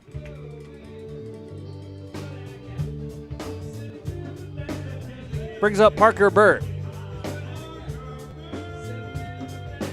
Burt walked and came around to score back in the first inning. He was the third of the Pippins' 3 runs. Almeida ending up with a ground rule double. Although the ball was clanging around the foul pole, even if it hadn't gone into the short porch, it probably would have resulted in Parker scoring. He was on second base. Parker with a deep drive out to left, fighting the wind. Wong under it. This ball is caught. Parker gave it a ride. I couldn't quite see it with the netting, but it's out number 3, and we go to the third. 3-1, Pippins over Nighthawks. Gear up for summer like no other with Legends Cup. From the first whistle to the final goal, it's a 3-month marathon of massive payouts. Kick it with us every Thursday from June to August for a chance to win your share of $275,000. Just use your Legends Rewards card to earn entries. The stakes are high, the prizes are huge. Legends Cup, only at Legends Casino Hotel. The pitch is calling. Will you answer? A couple years ago when I was in high school, I had braces. I didn't wear my retainers or anything, so I came back and I've shown a lot more progress with this time around than last time around. They are very helpful. They show you step by step like what needs to be done so you don't waste your time on treatments. Working with Dr. Christopher, I'd say they are very, very good orthodontists, and I would love for people to come here and enjoy everybody and everybody's personality. It's been great.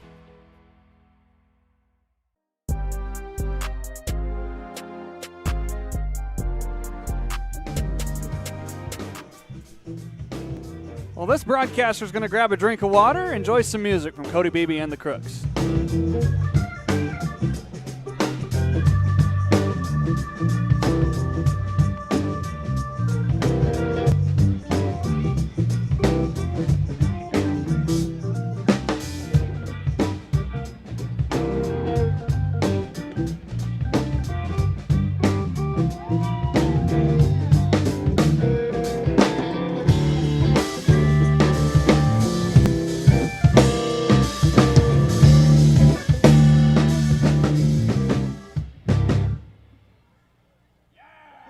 Well, there you go.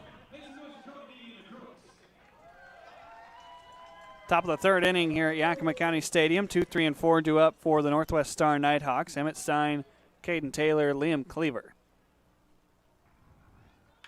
First pitch, a rollover out towards short, deep in the hole. Almeida, throw across the diamond, the pick. Oh, Levi couldn't grab it.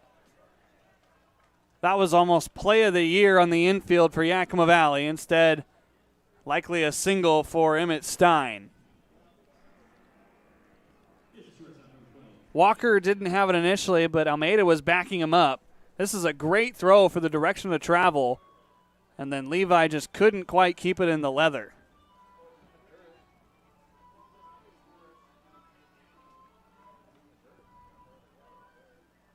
Man aboard here for Caden Taylor.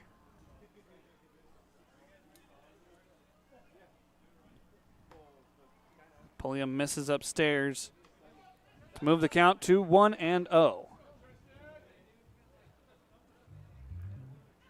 Pulliam threw 2 innings, 2 hits, 1 run. He's also stranded 3.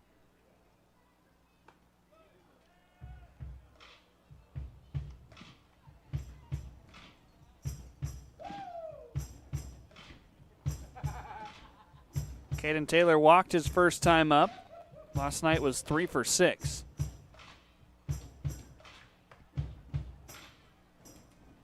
Three balls, no strikes.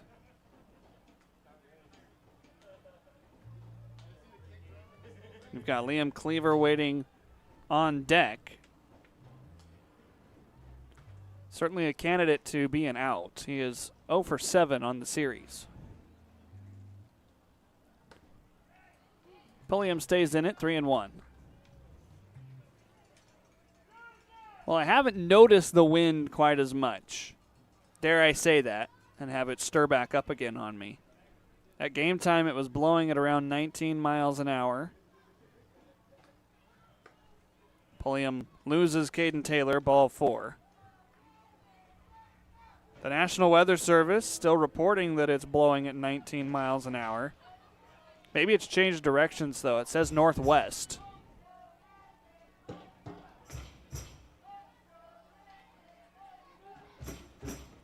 Liam Cleaver with 2 aboard and nobody out.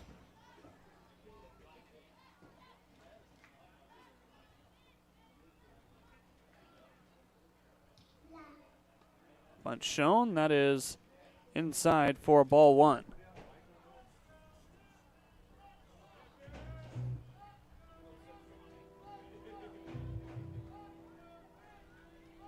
Cleaver struck out in his first at-bat like he did so many times yesterday. Another bunt situation. This is a foul ball.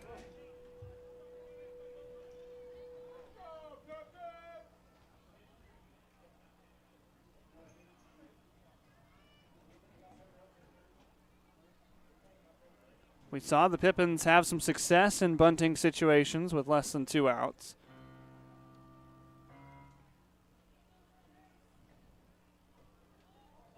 Cleaver, now he pulls back and he swings freely. Not a bad idea for Cleaver, who is 0 for in the series, to try to bunt, but now that likely going to be off with the fact he's got 2 strikes to his name. Pippins' corner infielders can relax a bit and play back. Middle infield ready for a potential double play. Wave and a miss. Pulliam got him for the second time. Pippins pitchers have Cleaver's number so far this series. 1 away here in the 3rd.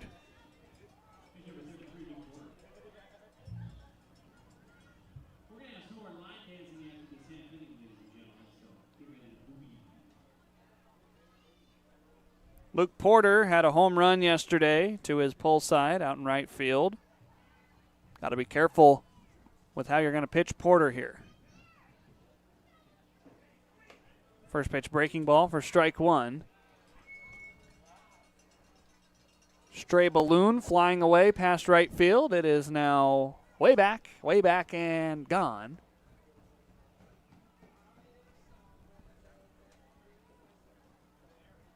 Going wherever the wind will take it. Foul ball, 0-2. Too bad I didn't recognize it sooner. Otherwise, Marcos might have had a chance to catch that on video.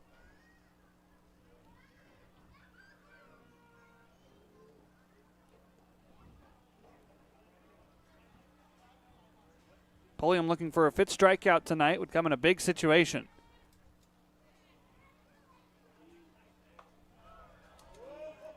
Not quite, 1-2. Pulliam trying to go back door with that breaking ball. Does he double up or does he send a little bit more heat? Seen about 85 from Pulliam so far. Runners take off, swing and a miss. Keipo throws to 3rd, tag applied by Walker, missed. Both runners are safe. There's 2 away on a swinging strikeout by Luke Porter.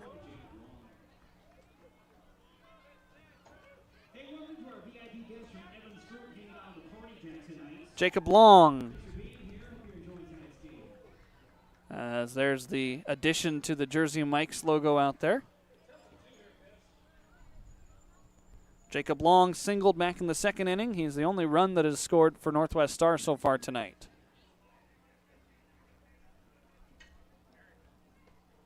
First pitch bender for strike 1. Again, Long last night, a grand slam. He was 4 for 5 with 6 RBI, 2 runs scored. He has been a big part of the offense so far for Northwest Star.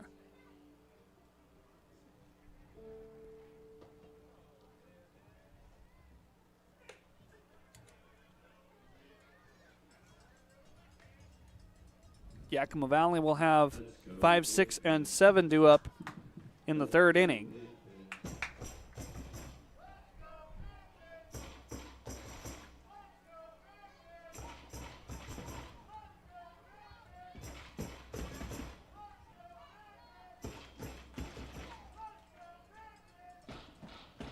Wave and a miss by Long. Pulliam trying to strike out the side.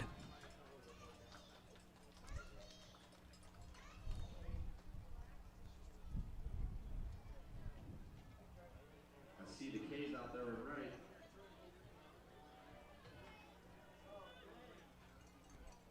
One, two from TP. Backdoor breaking ball, just a touch outside. He's got 5 Ks so far tonight. Looking for a 6th. Bass Fry last night had 5 walks and 5 strikeouts. Musial 2 walks and 2 strikeouts. 3 strikeouts combined by the final 3 Yakima Valley Pippins arms. The 2-2 on the way. Shot off the end of the bat, foul. Count remains the same. Pulliam again just trying to eat as many innings as he can in this start. Pippins bullpen trying to avoid using too many arms because you've got the league game on Friday to plan for. You'd love to have as many of your top relievers available as possible. Breaking ball froze Jacob Long. After a single and a walk, it's 3 straight strikeouts for Tristan Pulliam. We go to the bottom of the third, 3-1 Pippins.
Welcome back to Yakima County Stadium.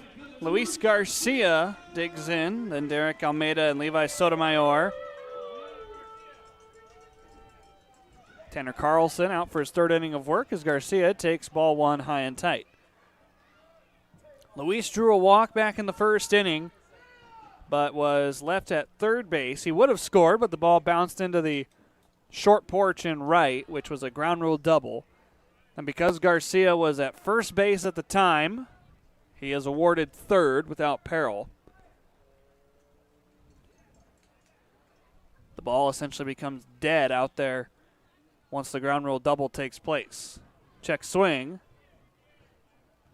Derek Dunbar says Garcia went around. It's 2-1.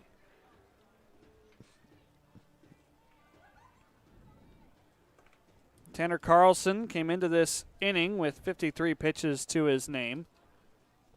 Wave and a miss by Luis. Some early fireworks being shot off over to our left. The folks of Yakima celebrating a couple of days early.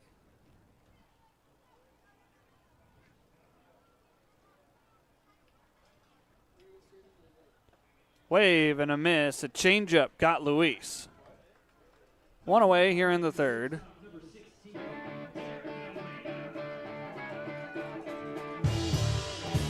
Here's Derek Almeida.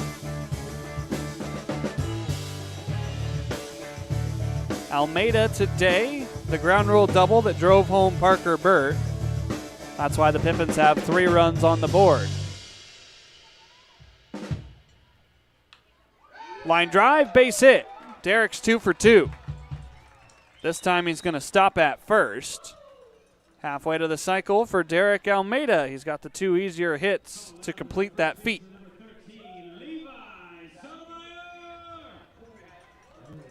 Nice solid line drive from Almeida here. Took a changeup, 84 miles an hour out to left field.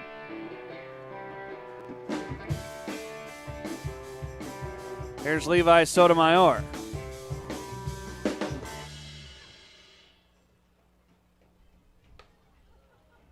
First pitch to Levi, called a strike.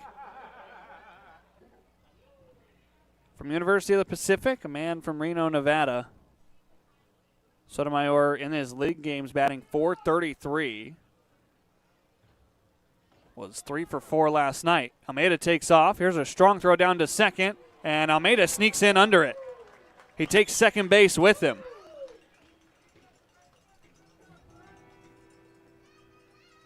Stolen bag for Derek Almeida. We need the tool to try to get some of the dirt out of the plug. I don't know. Looks like they got it down there. That's the first time we've seen second base come out of its plug so far. Almeida just kicked it. Glad he's all right. Sometimes those are painful.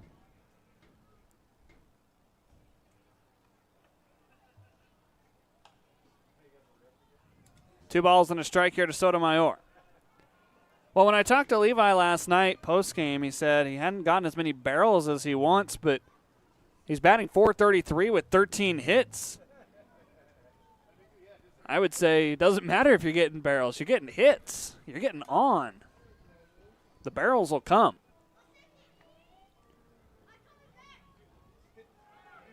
Runner takes off. Line drive matrixed out of the way. Carlson, this is going to score a run.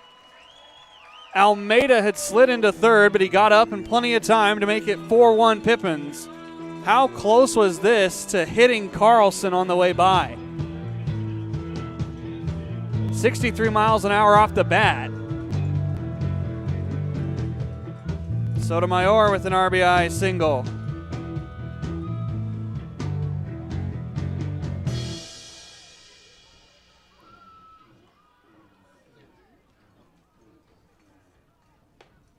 First pitch to Walker is above the zone, ball 1. J-Dub walked back in the first inning. Bases were left loaded as Kaipo Matsushima almost got his first hit in a Pippins uniform. Wave and a miss by J-Dub. Levi going to be chased back to first.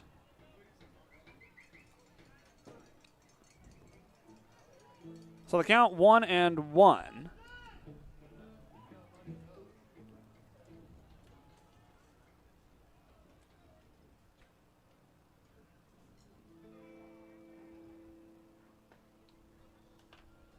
Two balls and a strike on the breaking ball there by Carlson.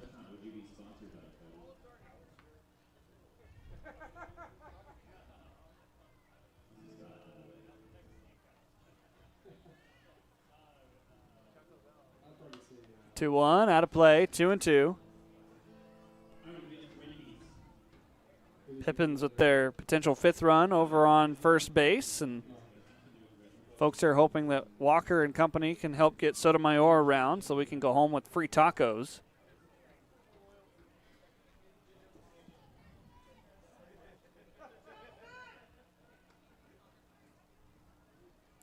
Levi leaning, but he's back in safely. Sotomayor does have a stolen bag on the year. It was in a situation where Pippins were out of the game quite a while. Ended up making a comeback.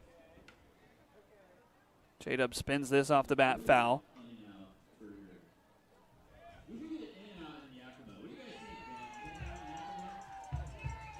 So the count's still 2-2.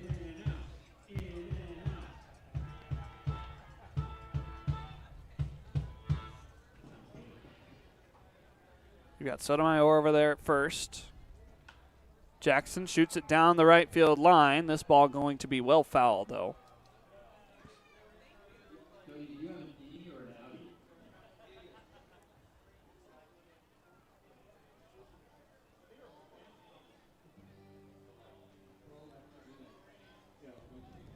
Another long at-bat put together here by Jackson Walker.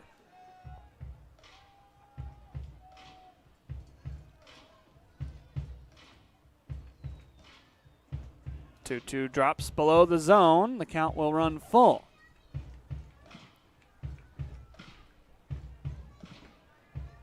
Let's see if J-Dub can win another long at-bat.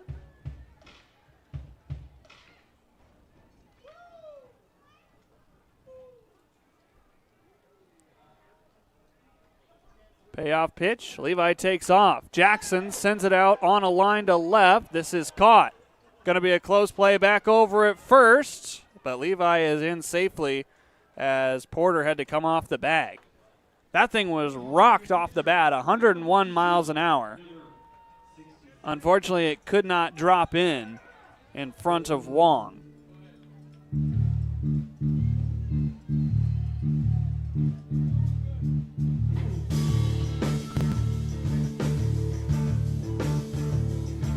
Kaipo Matsushima hitting here in the third inning.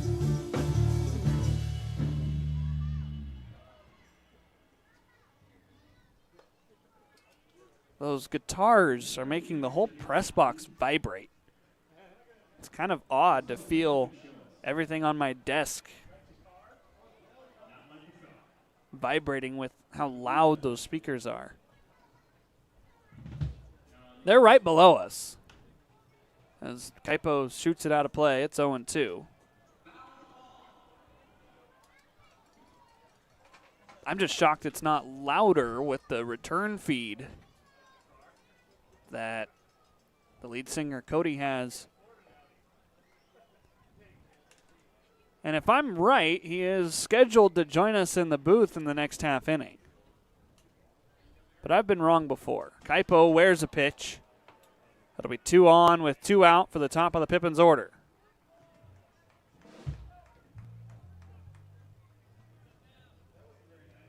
Tyson Miller up for the third time. He's been out number 1 of both the first and second innings.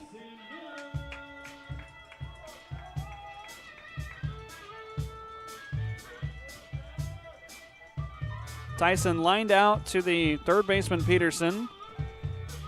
He also struck out back in the second inning.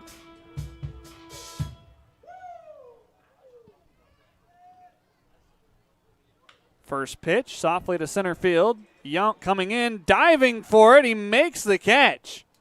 He made that harder than he needed to, but it's out number 3, recorded by Yount in center field. Top of the fourth is next. Pippins lead it 4-1 here at the Orchard.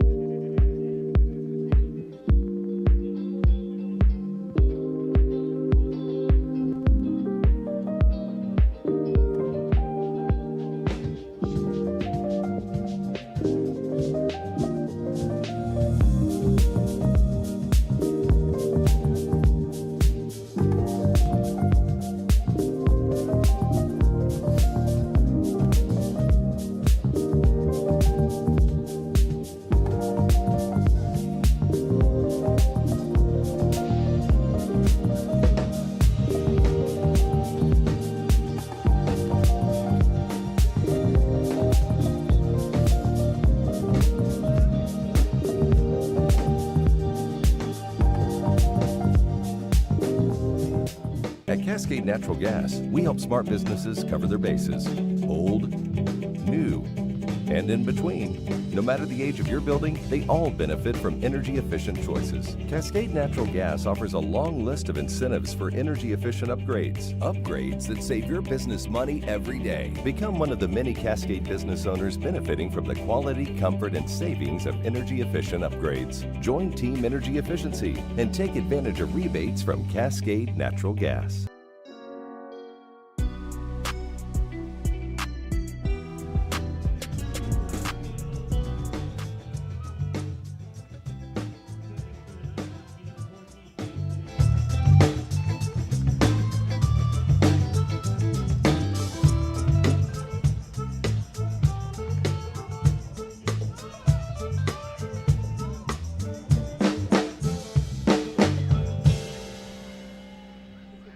Top of the fourth inning here at Yakima County Stadium as the first pitch of the inning is taken into center field by Caleb Dale for a leadoff single. Welcoming the new Pippins pitcher rudely to the contest, Shifu Hasegawa, wearing number 22. Sepullium goes 3 innings, giving up just the 1 run. It was earned. He gave up 3 hits as well. Struck out 5, actually struck out 6. As now in a bunting situation, strike 1 thrown into Jack Peterson. Pulliam finishes his outing with, by my count, 61 pitches.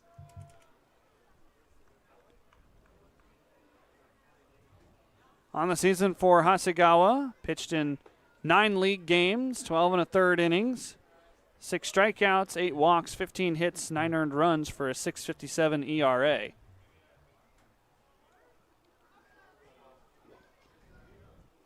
One Bender in there for strike 2. And for Shifu, I learned that this will be the final day that he is with Yakima Valley. Heading back to Japan for the back half of his summer to see his family and train as he drops in strike 3. 1 out is Jack Peterson. Jace Wong hits now. So for Shifu, glad that he's decided to spend some of his summer here in Yakima. Likely going to see a couple innings out of Hasegawa here tonight.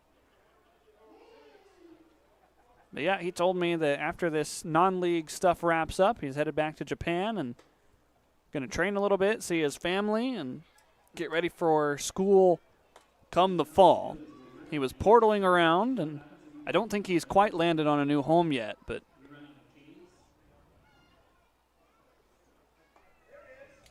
1-1.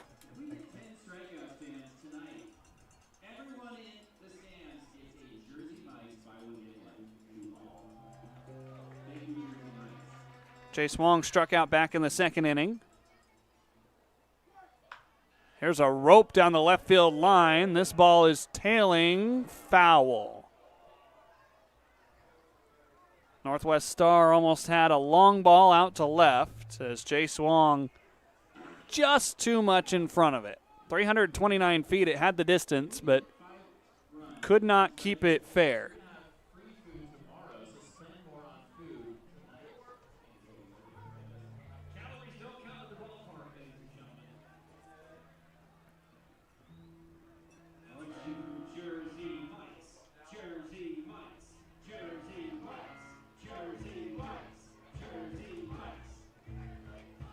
One, 2. 2 balls and 2 strikes. Hasegawa has been kind of a bulk inning kind of guy in the last few appearances. He had 2 innings on the 28th of June against Kelowna, giving up 1 run, 1 strikeout on 2 hits. 2-2, served out a play foul. The time before that, only a third of an inning, he was asked to mop up the 8th inning.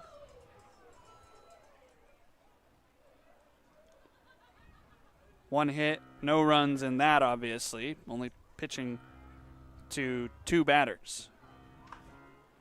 Here's a shallow fly. The runner was in motion in foul territory. This drops in foul.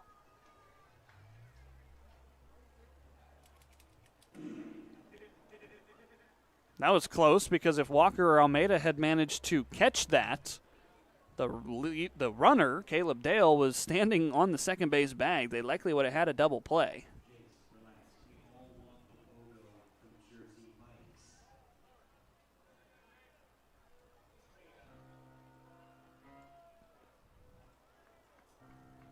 The count 2-2. Shifu gets more weak contact. This is flown out to Tyson. Miller coming on. He will make the catch. 2 away, back to the top of the order. Drew Yunt for the 3rd time.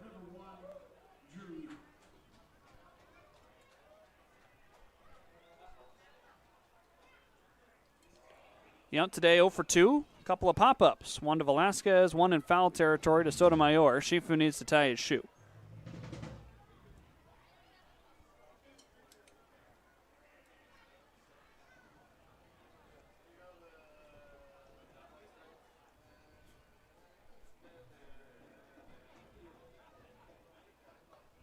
First pitch slowly breaks in there to Yunt.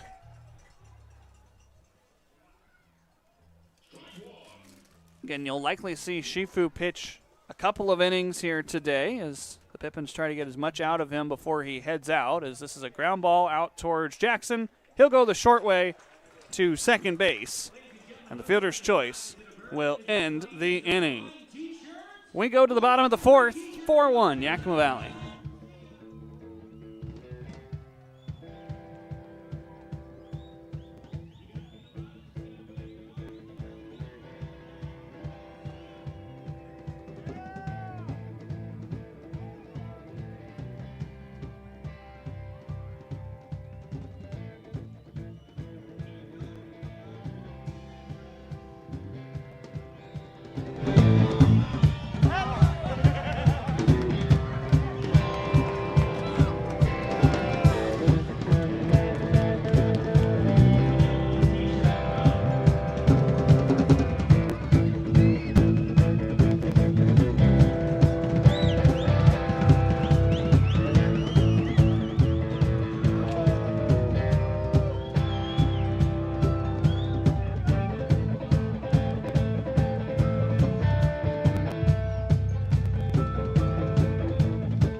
Back to Yakima County Stadium. More music by Cody Beebe and the Crooks. New pitcher into the game for the Northwest Star Nighthawks. Andrew Miller comes in from Camas, Washington, member of Linfield's baseball squad. So Miller, 5'10", 185, will face Jay O'Neill, Nick Velasquez, and Parker Burt here in the fourth inning. His counterpart, Tanner Carlson, goes 75 pitches in 3 innings and is currently in line for the loss if the score can hold.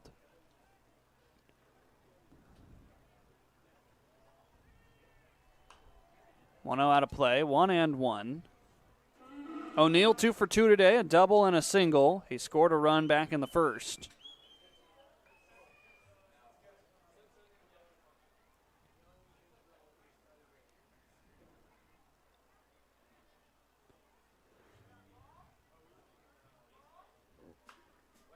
Jay goes the opposite way again. It's 1-2. For O'Neill, this is some of the first action he's getting since committing to UNLV. Last played on Sunday and went 0 for 5, but he did score twice. He also drove in a run.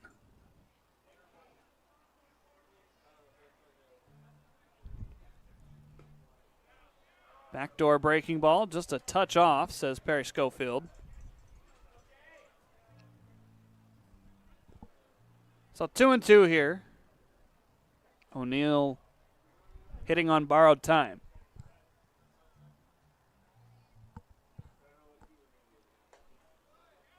High and away with a fastball that time. So the count runs full.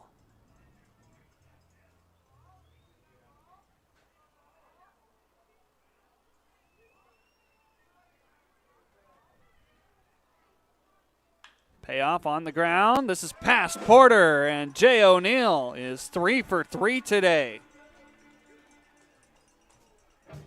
It's only the 4th inning, folks. Jay's got a lot of time to continue some hot hitting.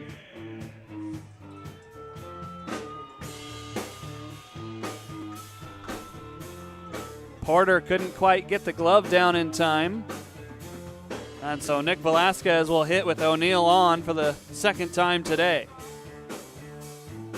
I should say 3rd. Jay's been on all 3 times, so it's kind of hard to have Nick come up and have Jay not on.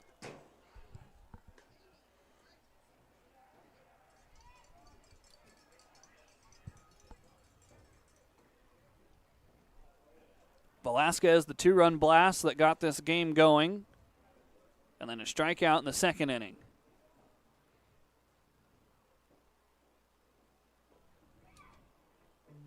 Two balls, no strikes.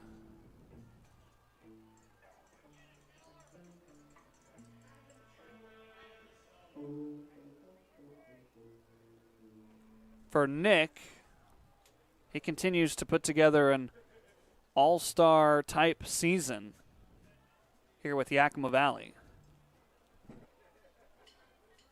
2-0, this is foul. Porter tried to stop it and help out his right fielder Long, but it goes all the way to the fence.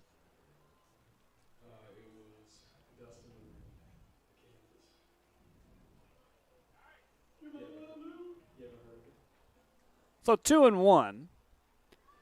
Of course, the West Coast League All-Star Game this year coming up sooner than you think. We are officially 2 weeks away from the All-Star festivities as, oh my goodness, does Nick have a second? No doubt about this one. If it's fair, it's gone. It is fair.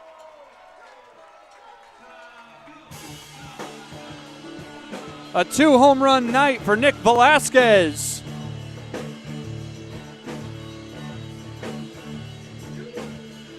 Pippins in control here.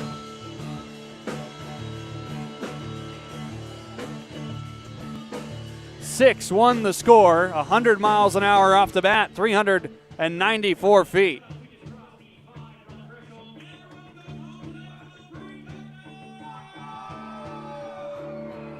Velasquez did not miss that heart of the plate fastball.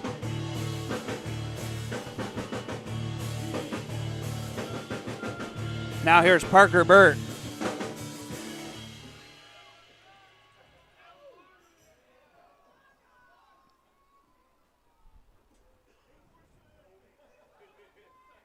History repeats itself here in the 4th inning as Velasquez drives home O'Neill and himself.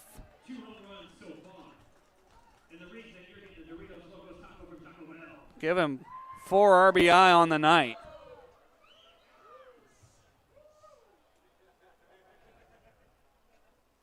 Parker waves and misses.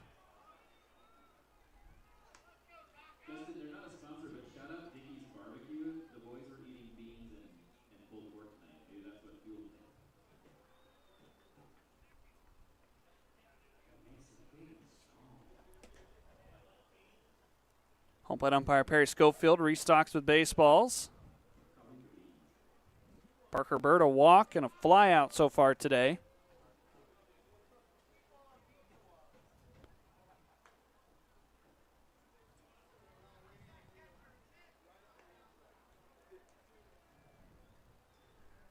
Good to see the Pippins getting back-to-back innings with crooked numbers. You got a 3 spot in the 1st, 1 in the 3rd, but 2 already here in the 4th. There's nobody out. 2-1. Watch out, Coach Krusty. This ball finds its way into left field as it ricocheted off the fence.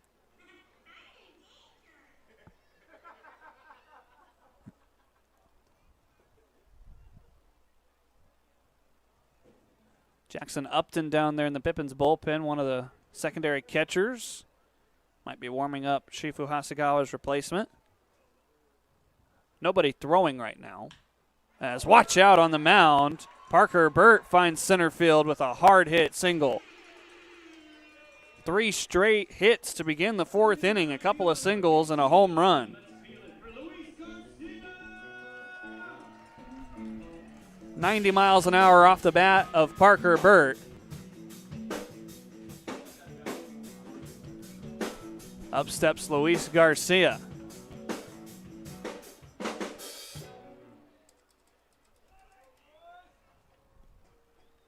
Garcia today 0 for 1, a walk and a strikeout. First pitch strike thrown by Miller. Well, the only 2 arms that head coach Hector Infante had on his lineup card, other than Carlson, was Miller here and then Carter Wisenhunt.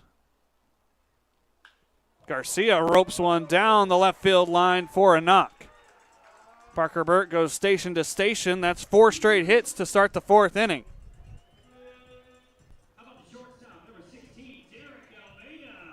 96 off the bat of Luis. This is the home cooking that Yakima Valley has been waiting for.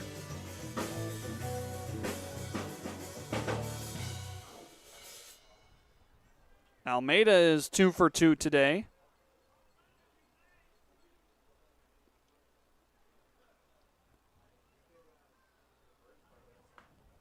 Takes strike 1 from Miller.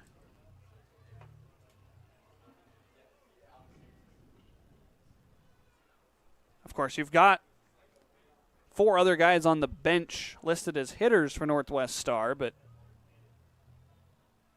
you never know.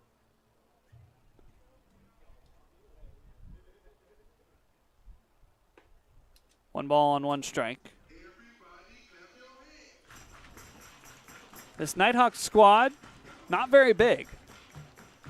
You got the 9 starters in the field, plus the designated hitter makes 10. 4 guys listed as bench reserves for hitters, and 2 other guys listed as bullpen reserves. By my math, that makes 16.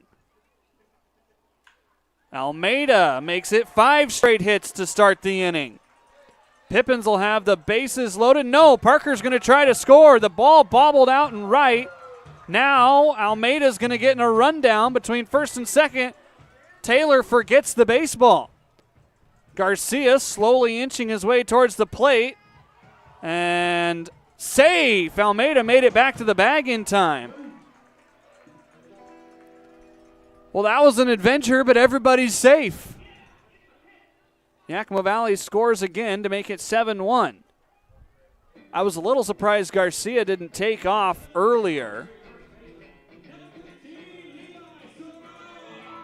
as now the umpiring crew going to get together at the request of Hector Infante.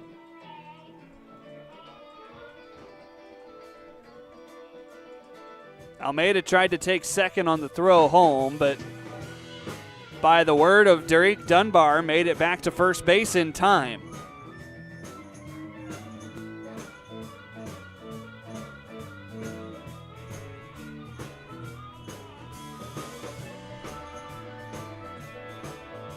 Call reversed. Almeida going to be out at first base.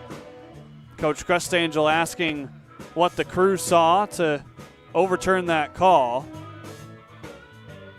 Krusty was on his way to the plate. Derek Dunbar is trying to interject here before Krusty makes his way to Perry Schofield. And so it still goes down as a single for Almeida, but then he is out 9-6. And he is out number 1 of the inning. Luis Garcia stands at third. Parker Burt scored. Take one more look at this. Derek was watching third to see if Garcia had taken off at all. And if Garcia never went, then Almeida was kind of in no man's land. Very close play. The first baseman, Porter, almost was screening Derek Dunbar's view.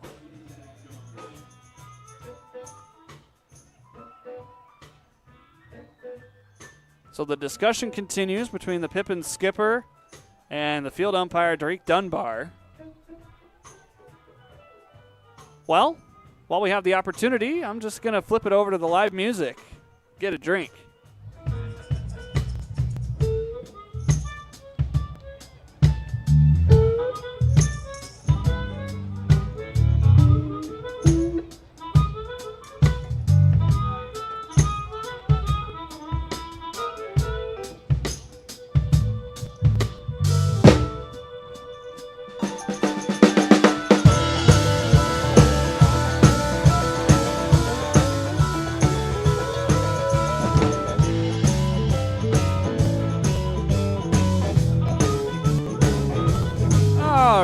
It's time for Levi Sotomayor to come up to the dish. Krusty still barking some orders out to the field umpire, Derek Dunbar.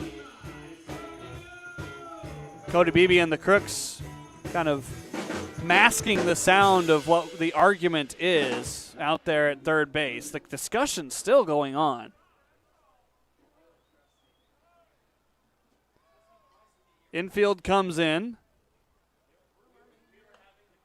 First pitch outside to Sotomayor. That's a tough call to make if you're the field umpire, trying to patrol both bases and everything going on in between you. As Levi shoots one the opposite way, this ball dying, it is fair, and scoring easily is Luis Garcia. The ball goes underneath the fencing. Sotomayor going to continue to run. He's going to chug all the way home and try to score. I never saw a signal from the umpiring crew. Is that a Little League home run? The left fielder, Wong, threw up his hands.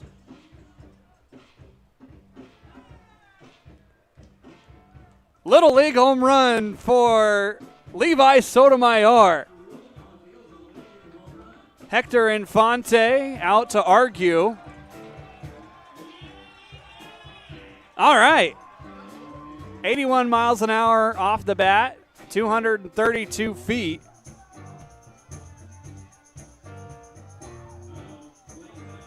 Sotomayor stopped at second, but then came around at the pleading of Coach Crustangel. The coaching staff and the umpires go over the ground rules before the game begins. And that is a true home run in your stat sheet. That's not a ground rule anything. That's a home run that never left the yard. Wong tried to do the right thing by throwing up his hands, but that ball was still in play, according to our field umpire, Derek Dunbar. Now here's a shot out to right. Long getting turned around. He will make the catch, securing out number 2.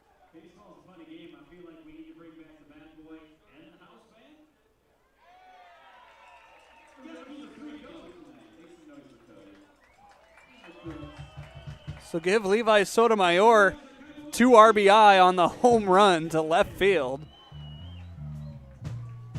I'm sorry to laugh at that, Levi. I just am dumbfounded at the takings that have happened here in the fourth. 9-1 the score. Watch out, Kaipo.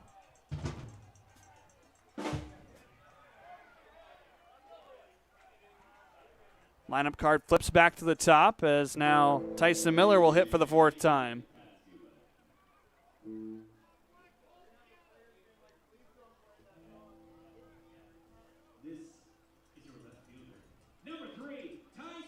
Kaipo's been hit twice.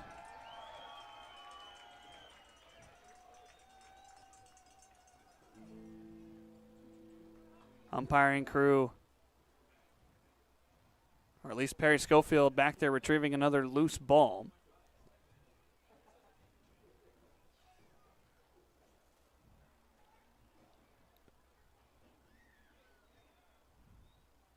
First pitch outside here to Tyson. All right, let's reset.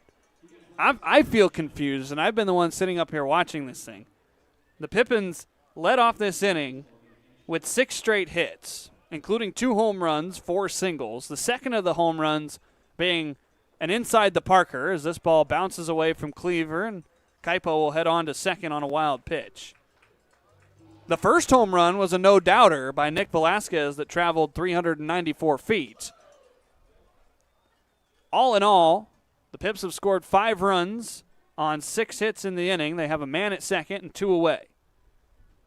Is everybody caught up now? I hope you are, because I'm not. The first out of the inning was Derek Almeida singling and then getting caught between first and second as Luis Garcia stood at third. He was eventually put out 9-2-6. And then Jackson Walker flew out to right field.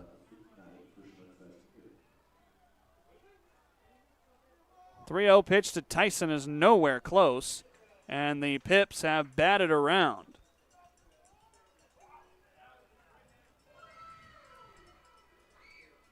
Jay O'Neill back up to the dish.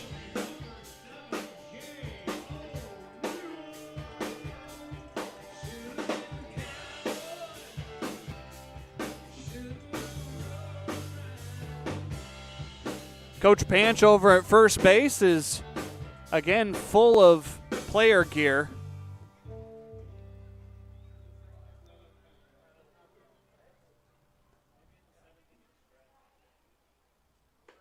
First pitch, just a touchdown. I feel bad for Panch. He's juggling all sorts of elbow guards and gloves and arm sleeves.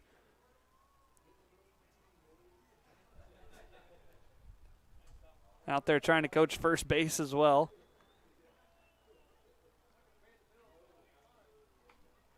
There's a strike from Miller as this inning has just really poured on.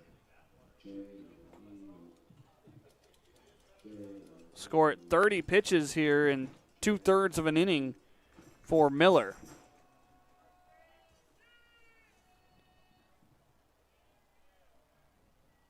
One. Jay shoots it out to the left center field gap. Wong tracks it down, and he makes the catch to stop the bleeding. Bottom of the 4th inning was a fun one. 5-run score. It's 9-1. Nick Velasquez got us started with a 2-run bomb as we head to the 5th. Gear up for summer like no other with Legends Cup. From the first whistle to the final goal, it's a 3-month marathon of massive payouts. Kick it with us every Thursday from June to August for a chance to win your share of $275,000. Just use your Legends Rewards card to earn entries. The stakes are high, the prizes are huge. Legends Cup, only at Legends Casino Hotel. The pitch is calling. Will you answer? A couple years ago when I was in high school, I had braces. I didn't wear my retainers or anything, so I came back and I've shown a lot more progress with this time around than last time around. They are very helpful. They show you step by step like what needs to be done so you don't waste your time on treatments. Working with Dr. Christopher, I'd say they are very, very good orthodontists, and I would love for people to come here and enjoy everybody and everybody's personality. It's been great.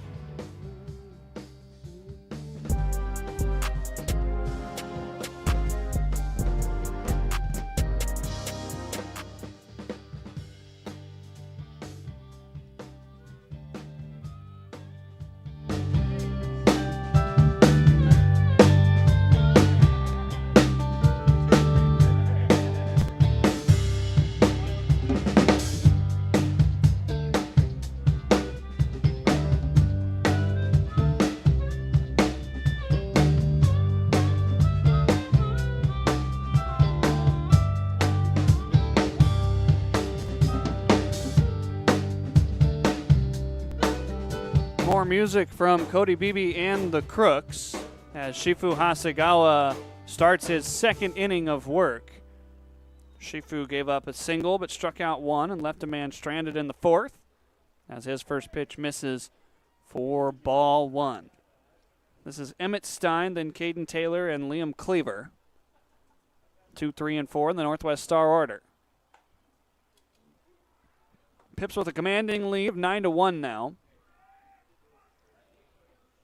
Scoring 5 runs on 6 hits, no errors, and leaving 2 on base in the 4th. Those 6 hits were to start the inning. 6 straight reached, including a Levi Sotomayor inside the park home run and a no-doubt home run over the fence for Nick Velasquez.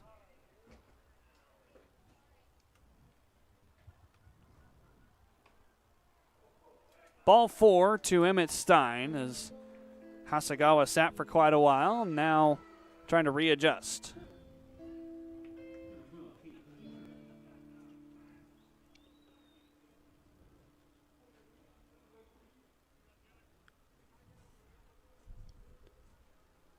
Caden Taylor, a couple of walks today. So officially no at-bats. First pitch he sees is well outside, 1-0. Pippins scored 3 in the first, 1 in the third, 5 in the fourth. Shifu gets a backdoor breaking ball to even the count. The night cooling off again. At least it's not entirely due to the wind this time. Maybe a little bit more credited to the way the air's flowing from the mountains. 66 degrees here in Yakima. Low tonight expected to be 52. It's a 2-2 count. The 4th of July forecast has become a little warmer. Now expecting a high of 90 degrees here in Yakima. 3 balls and 2 strikes.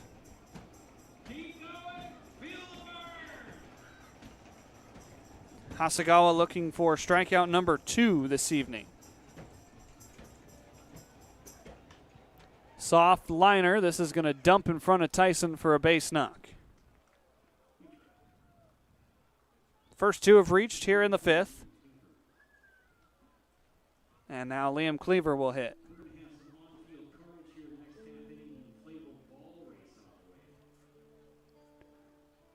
Again, if you're interested in coming down to Bend this weekend to hang out with the Pips down at Vince Guinness Stadium, forecasted temperatures Friday 83, July 4th 85, and Sunday 87. As Shifu again has his shoe come untied. Should be very pleasant in Bend during our stay. Might get a little chilly once the sun goes down.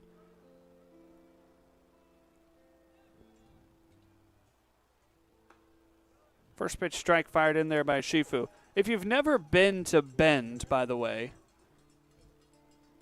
it is a very interesting ballpark. You've got the Bend Fieldhouse off to the left, but the ballpark faces the northwest. And so the ballpark facing the northwest, as that's a foul ball off the hands, means that if you're sitting in the grandstands or in the press box or in the batter's box, mind you, you're watching the sunset for about the middle third of the game. And you get to stare right into the sun. It can become difficult to see what's happening on the field sometimes. Kaipo, good block to keep the runners at bay. I'm sure you get used to it the more that you play at Vince Guinness Stadium. But in my opinion, that would get old, trying to stare into the sun every other night that you're home, either as a batter or as an umpire or a catcher. Shifu spins back to second. Slap tag, not in time. Nick thought he had him. Good move by Shifu.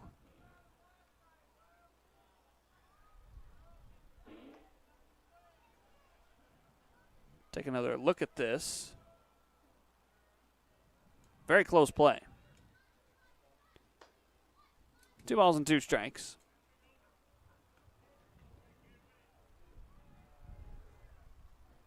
And the Sunday game down in Bend I believe is a 5:05 start. Yes, it is. Which means the sun is setting in the late innings as this is foul. I remember the Sunday game last year down in Bend. It was very hard to see for about the back half of the game because of how fast we were motoring through. Here at the Orchard, about the only person that ever has to deal with the sun is the right fielder or the first baseman. But as you can see in that shot before we cut away, the circus is in town next week, and so the tent's helping even block out the sun. 2-2, another one foul. Pip's bullpen has a new ball to work with. And the Circa Italia is what that says. I don't know when they start performing, but they're sharing a parking lot here with us.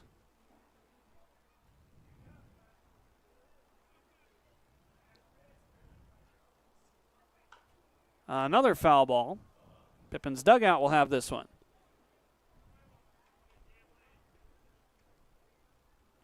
Here comes the reload.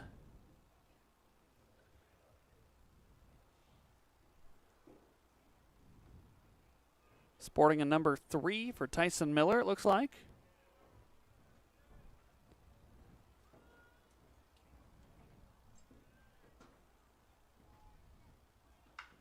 This 2-2 is drilled into center field. O'Neill drifting back. He will make the catch. Ball bounces above Walker. That's a tough hop. Kaipo covering home. Shifu was backing up, but that ball found one of the hard spots on the soft infield. This was a nice strong throw from Jay, and usually you get a short hop, but it bounced right away from Walker. So it'll go down as, unfortunately, a throwing error on O'Neill.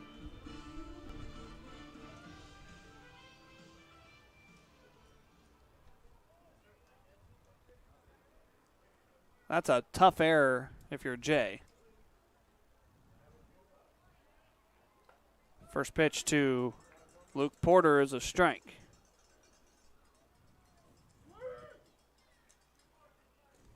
Nighthawks have an error to their name as well.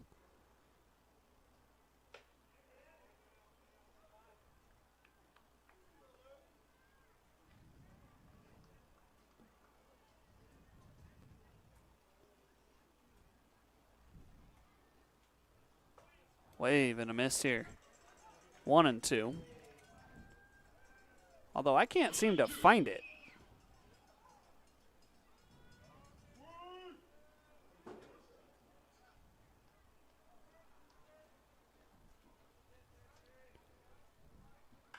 One, two, popped up a mile high. Coming in Miller, coming in O'Neill. It'll be Tyson who makes the catch. There will be no tag and no advance from the runners.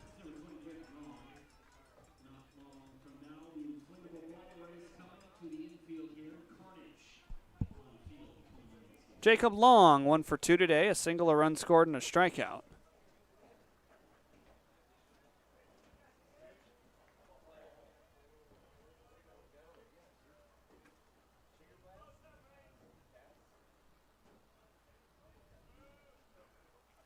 Shifu declaring he will, looks like, go out of the stretch. Getting strike one.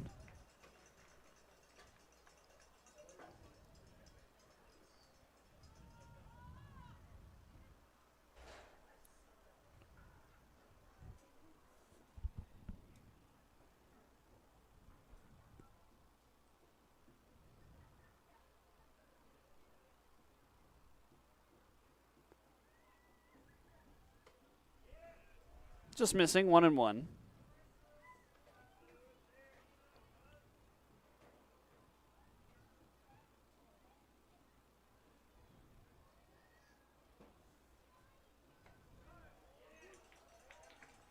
Called strike. Shifu looking to get through 2 innings here. On the night with a strikeout and a walk. Popped up for GA. Rattles around. Almost got the stroller. I don't think the stroller is occupied right now, though.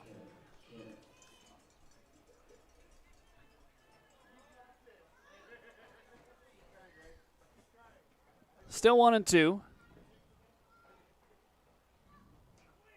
Wave and a miss. Shifu Hasegawa with 2 strikeouts in 2 innings of work. We head to the bottom of the 5th. Halfway home here at Yakima County Stadium. Great work by Shifu. If that's his last inning, enjoyed being around him. Have fun back home, and we'll see you later on down the road. You guys ready? On your marks. Get set. Go. Oh, Scott T's getting tossed around. Oh, we got 1 down and Scott T down. I think that landed. Oh, Scott T knocks him down. Oh, Scott T's trying to celebrate. Oh. This one's going to be close. Oh, and who do we got? I believe it landed as our winner tonight. Give it up, folks.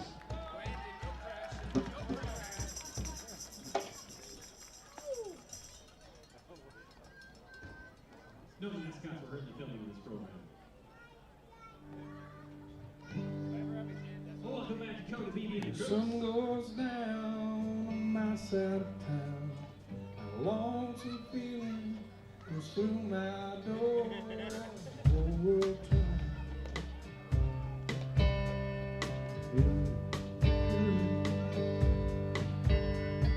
Run down all across the road track. Table for 2, way in the back. I sit alone.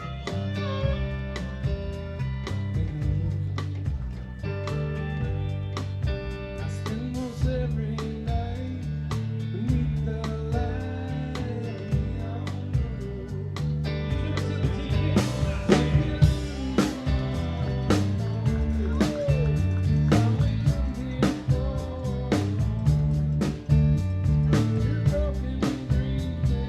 Well, we're starting to settle in here under a twilight sky, similar to a neon moon. Cody Beebe and the Crooks providing live music for us as Nick Velasquez, does he have a third one? No, it's a diving catch by Long in right. What a play out there by Long.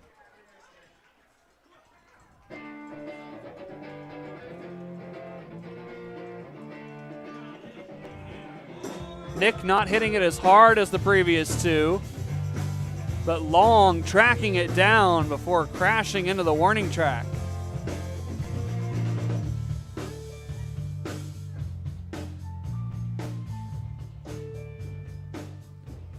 One out here in the bottom of the 5th inning, Parker Burt.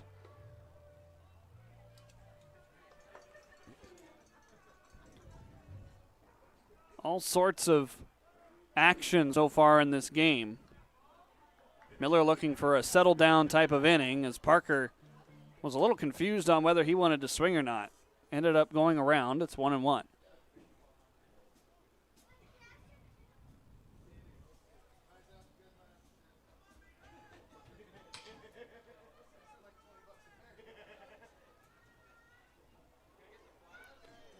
Got a guy warming up down in Yakima Valley's bullpen. Looks to be Wyatt Robinson.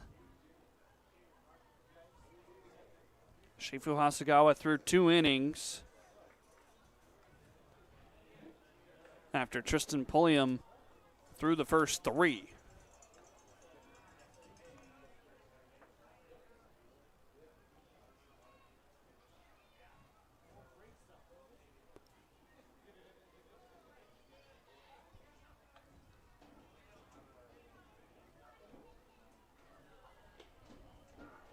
Three and 1 to Parker. Could have possibly had ball 4, but he handcuffed himself on the 1-0 pitch.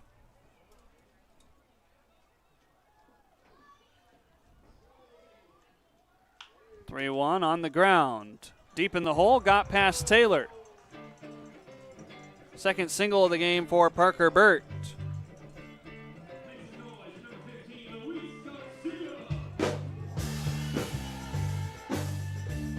That ball didn't register an exit speed, so I can't tell you how hard he hit it. It was inside, though, and so he couldn't have hit it very hard.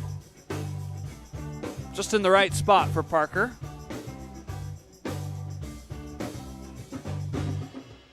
Luis Garcia, 1 for 2 today, a single, a strikeout, and a walk.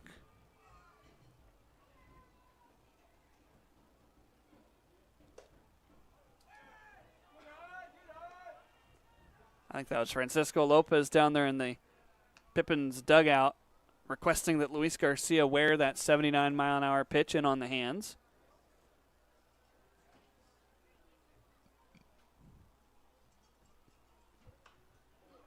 Out of play, foul.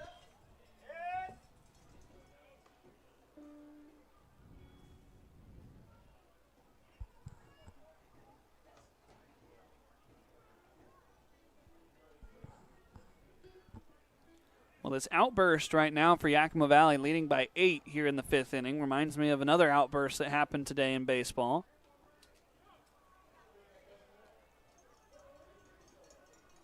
If you weren't paying attention earlier today, the Chicago Cubs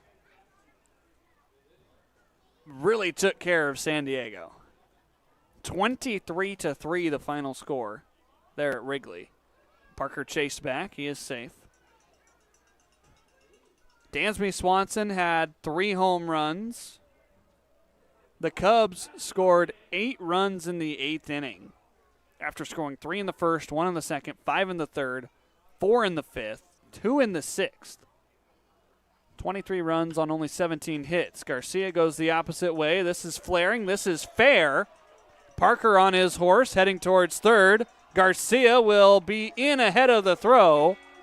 Hustle double for Luis Garcia. Pippins have him at second and third with 1 out.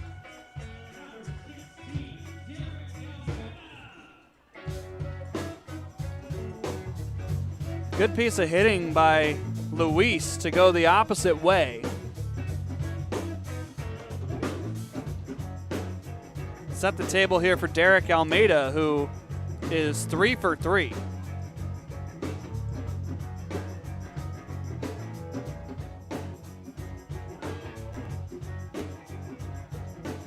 Drake Dunbar fixing the cover to our fire hose attachment, and then he was declaring whether Miller was going from the stretch or the windup. Almeida hard on the ground. Peterson looks back the runners, pulls Porter off the bag, but that is out number 1. Or excuse me, out number 2. Wow. My apologies. I forgot that Velasquez lined out on that great play by Long out there and right.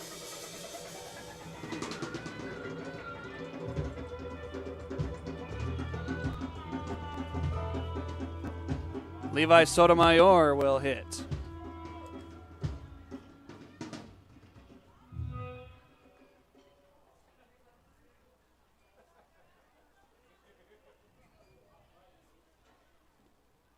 Wave and a miss at the first pitch.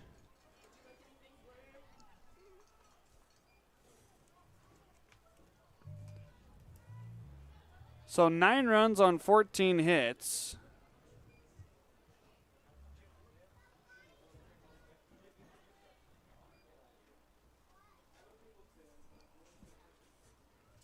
Now field umpire Drake Dunbar. I think another baseball got away from the bullpen. Now he's pointing directions over towards Yakima Valley's bullpen.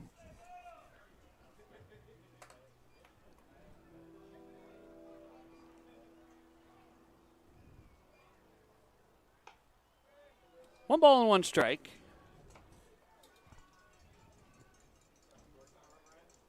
Good to see 14 hits on the board through this only the 5th inning. Yakima Valley has been consistent putting up double-digit or near double-digit hits, just most of them coming in losses. Sotomayor out to right field. This is down. This is going to score 2 potentially.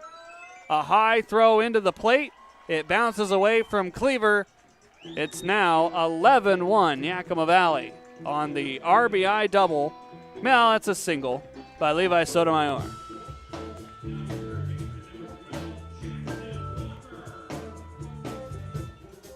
Levi moving up to second base on the throw.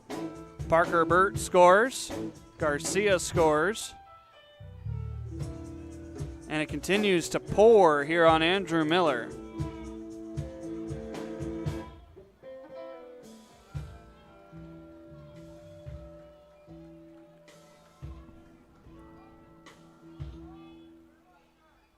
First pitch to Jackson Walker, bounces in 1-0. 15 hits now for the Pippins.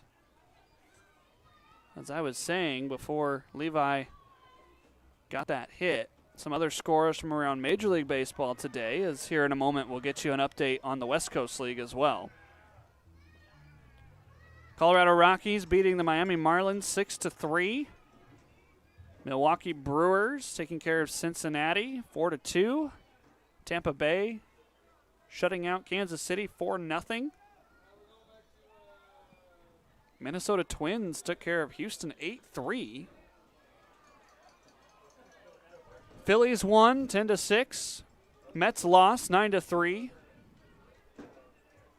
Nationals beat the Red Sox 10-2. Detroit beat the Yankees 6-2. And the Atlanta Braves taking down the St. Louis Cardinals 5-1. Ball 4 to Jackson Walker. Some other games in progress in the MLB. San Francisco at Arizona, 6-0 Giants. That game is just about to enter the 8th inning. In the middle of the 8th inning, the Athletics, who are without a city right now. They play in Sacramento, but call themselves the Athletics. Lead the LA Dodgers 6-1.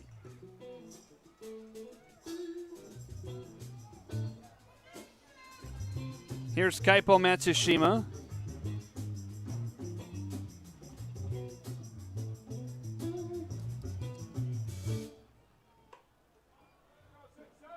First pitch, a ball. Kaipo has been hit twice today. He also lined out to long in right field.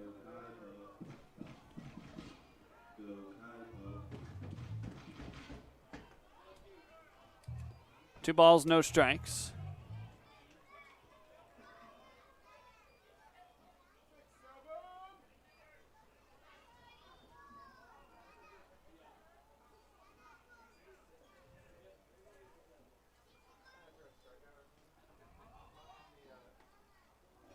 That pitch is strike. It bounces way out towards the mound. Cleaver tried too hard to make that a perfect frame. No harm done, though, as Sotomayor and Walker stay put.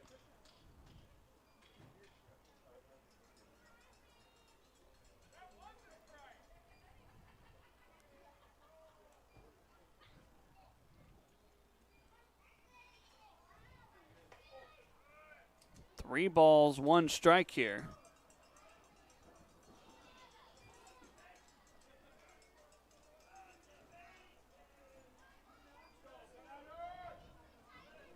These misses haven't been by much from Miller, attributing to some of the longer at-bats he's thrown in. 3-1. Kaipo went around. Perry Schofield not even asking for help. And so the count runs full.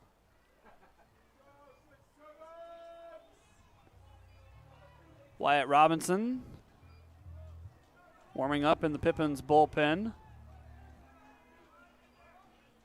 He'll likely come in the 6th inning. Runners are going to take off here. The payoff pitch. Kaipo called strike 3. The ball is dropped. Matsushima is going to give up on the play. And as he exits the batter's circle, that is out number 3. We go to the 6th, 11-1. Pips lead by 10. Gear up for summer like no other with Legends Cup. From the first whistle to the final goal, it's a 3-month marathon of massive payouts. Kick it with us every Thursday from June to August for a chance to win your share of $275,000. Just use your Legends Rewards card to earn entries. The stakes are high, the prizes are huge. Legends Cup, only at Legends Casino Hotel. The pitch is calling. Will you answer? A couple years ago when I was in high school, I had braces. I didn't wear my retainers or anything, so I came back and I've shown a lot more progress with this time around than last time around. They are very helpful. They show you step by step like what needs to be done so you don't waste your time on treatments. Working with Dr. Christopher, I'd say they are very, very good orthodontists, and I would love for people to come here and enjoy everybody and everybody's personality. It's been great.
Wyatt Robinson on the hill for Yakima Valley.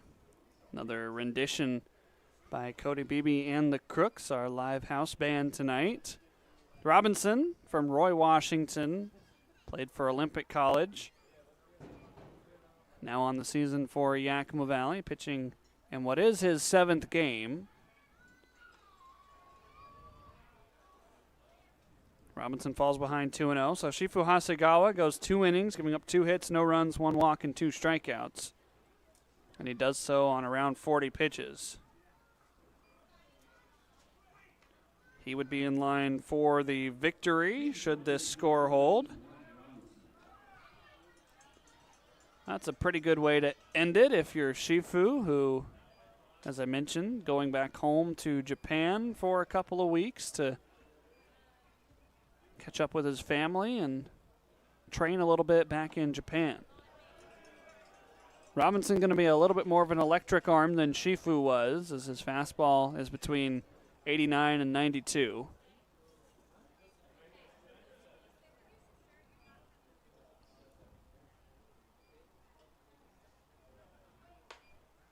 Missed upstairs with that heater. It's ball 1 to Caleb Dale, or ball 4 to Caleb Dale. Whoopsie. Should say walk number 1 for Robinson. Jack Peterson, 1 for 2, single and strikeout. Man, if this is how I'm acting on a TV call here on game 9 of 10 at home, I don't think you want to be listening in when we go on the road this weekend. Might get interesting. I'm just kidding. You'll want to listen in because you want to listen to the Pips broadcasts, not my friend down in Bend, Aiden O'Neill. 1 ball and 1 strike. You could always sync them together. It's a little bit harder to do, but both streams would be on YouTube, so you can pause one, let one catch up, and then press play, and then you've got everything.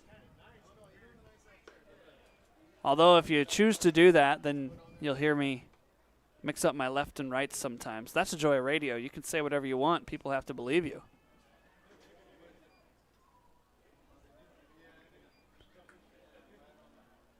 Two balls and a strike here to Peterson. Hard of the plate fastball. Seen nothing but heaters so far here for Wyatt. Might be trying to just settle in, establish that fastball, and then work in some of the other tools he has. 2-2, just a touch off. Count runs full. First man has reached in the last 4 innings now for Northwest Star.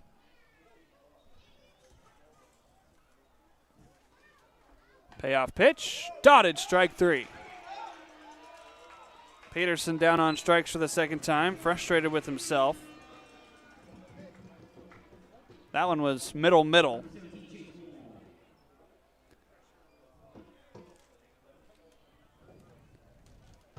Take a look at it here. Clean center cut.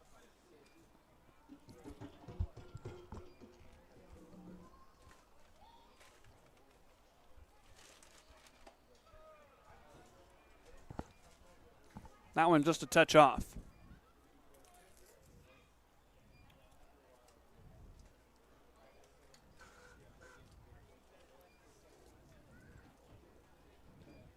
This is Jace Wong, the left fielder. He's 0 for 2 today with a strikeout and a flyout.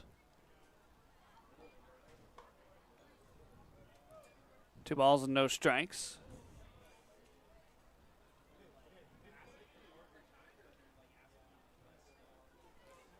Got a bag of popcorn delivered to me. We're going to try to chow that down in between innings.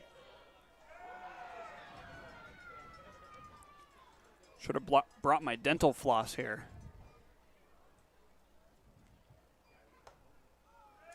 Two balls and a strike.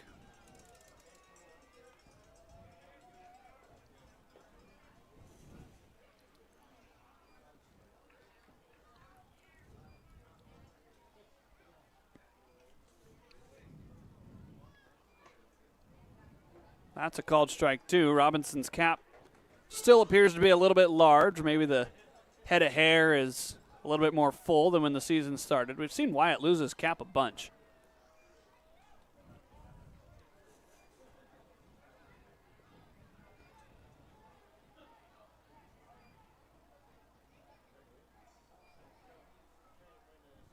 Here's the 2-2 from Wyatt.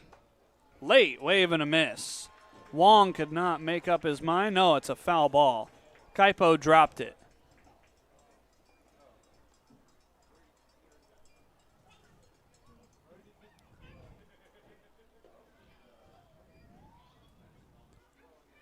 That was close.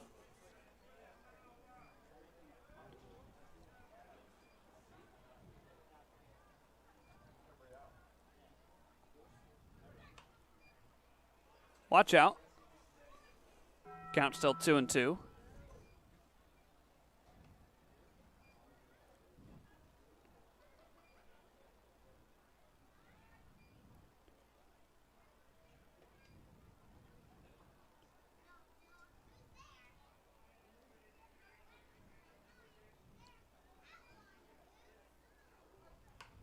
Heads up.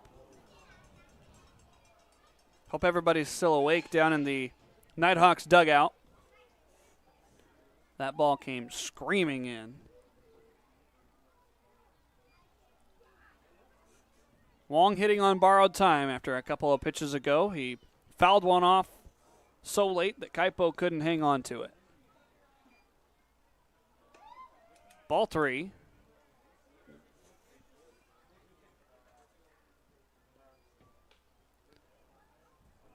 Pips haven't turned a double play tonight. They had a couple of them so far in these non-league games. Yakima Valley looking for their 9th strikeout as a staff tonight. There it is. Robinson punches out his second.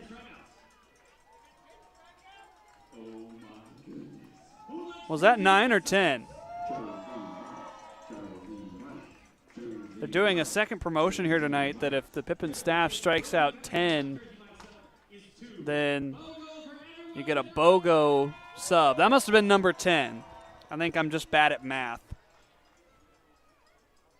See, there's another reason you should come to the ballpark. You get free food. Everybody's going to be walking out of here with a free Doritos Locos Tacos coupon and a BOGO Jersey Mike sub. I'm telling you, you got to come out to the ballpark if you want free food every night. Foul ball into the netting, 1-1.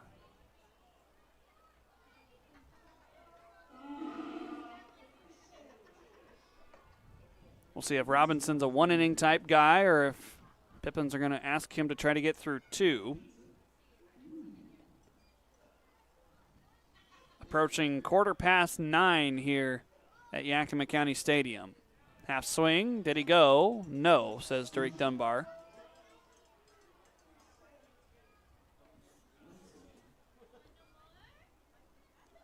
Drew Yount 0 for 3. Reached on a fielder's choice in the 4th inning, but was left stranded there.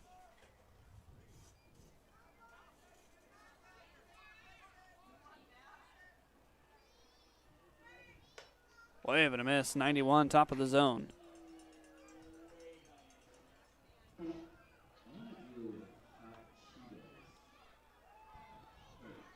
Robinson trying to strike out the side.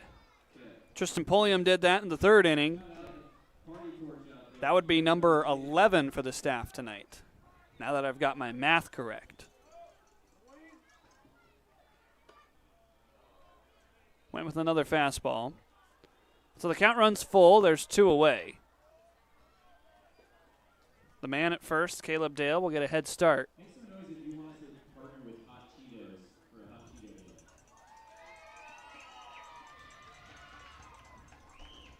Here's the payoff. Got him swinging. 3 strikeouts here in the 6th inning for Wyatt Robinson. We go to the bottom half. Pips lead by 10. Get lucky with Legends Casino, the sponsor of our game, Higher or Lower. Tonight, our contestant is Kayla. We're going to be starting her off with a joker to split this deck. And then we're going to be going at $75 a hand. There we go. Take that joker out of there. Let's see our first card, Kayla. A 6, folks. What do we think, higher or lower? Higher is the call. Let's see what the second one is. A king, all righty. $75. Do you want to keep going or do you want to stop there? Keep going! She's calling lower. Let's keep going. $150. 7.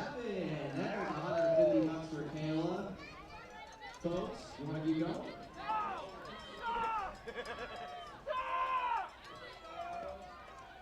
Take the money and run or keep going, Kayla. She's taking $150 and a free night stay at Legends Casino Hotel. Kayla tonight, guys.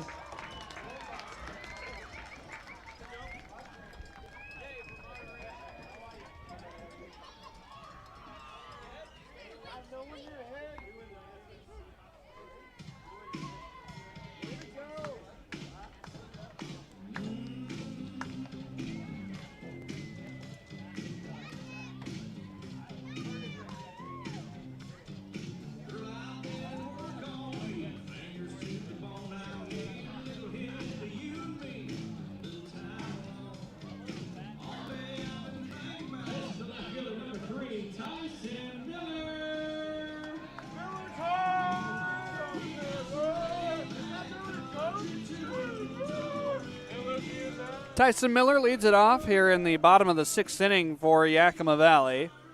Top of the order is back up to hit for the 5th time.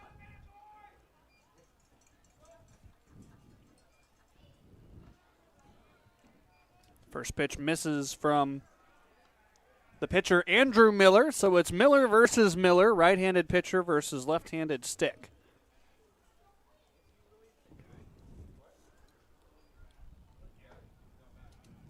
1-1.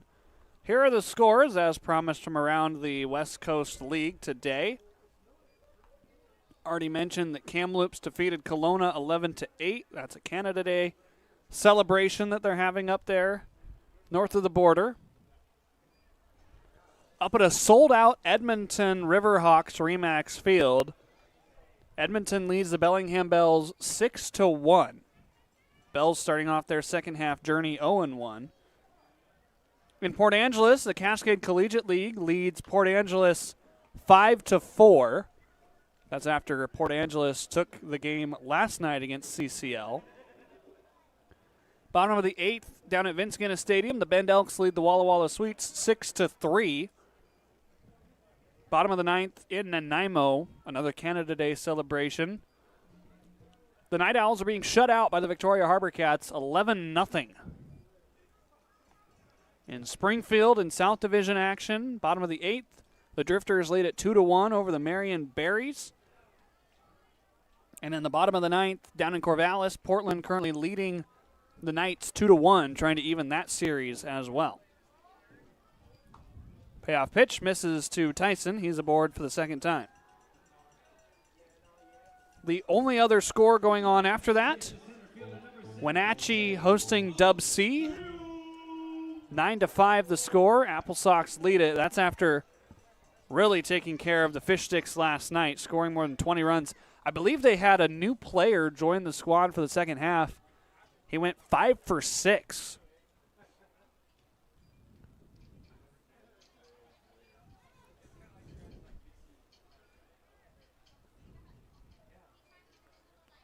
Tyson takes off on first pitch. The throw down, gets away. Stolen base for Miller.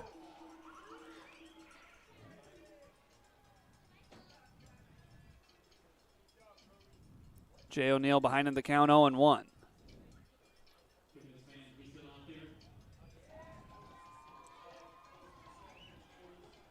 That was kind of a nifty slide by Tyson.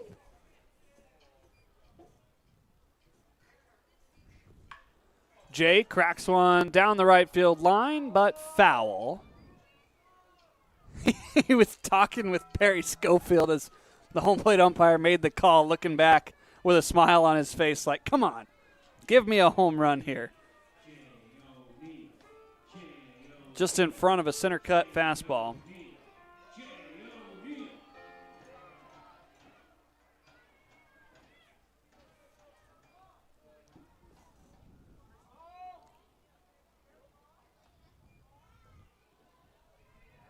First disengagement used by Miller in this at-bat.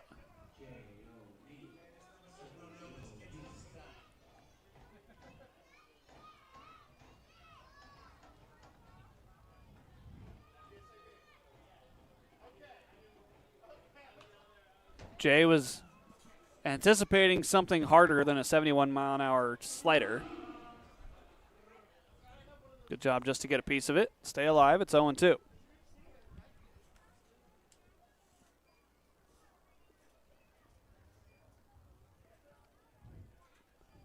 Hey, what? It's about time to put the jacket on up here in the booth.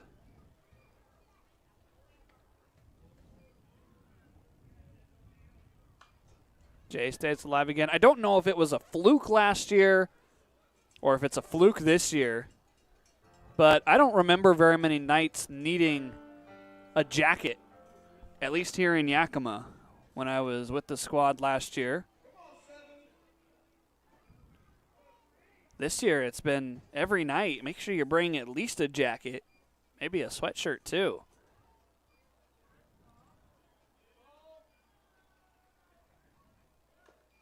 Jay got a piece. A lot of people disagree with me when I say I would much rather be hot than cold. I'm a person that hates being cold. I get cold easily.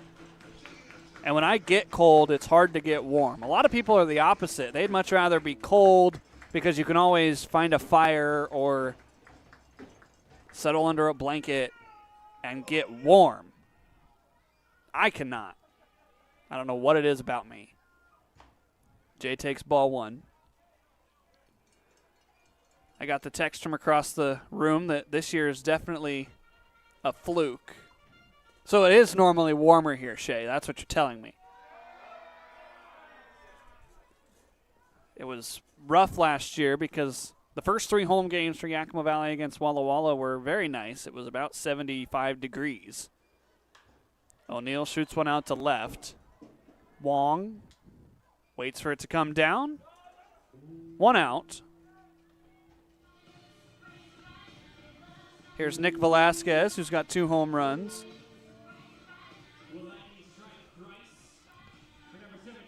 And then the second homestand of the year last year against the Cowlitz Black Bears. I think the high scores averaged out to be 97.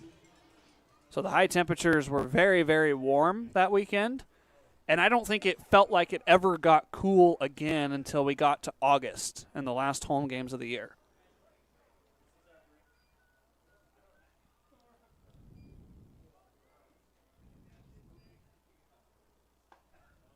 Nick takes the first pitch fastball.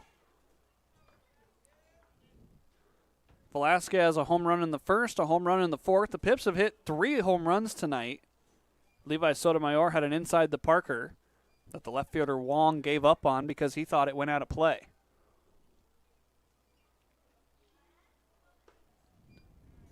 One ball and 1 strike.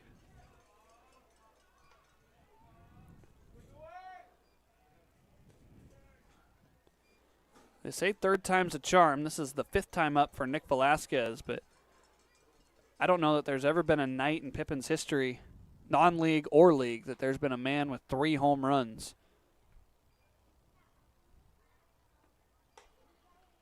They've been pitching Nick outside all 3 pitches here, telling him if you want to hit 1 yard, you either have to go opposite field or you really have to stick your arms out and pull this.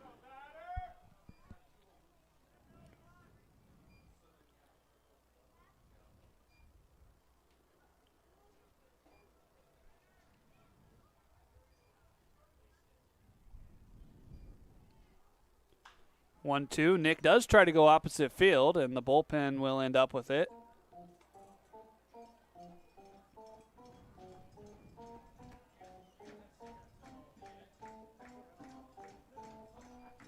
Someone warming up down there for Yakima Valley.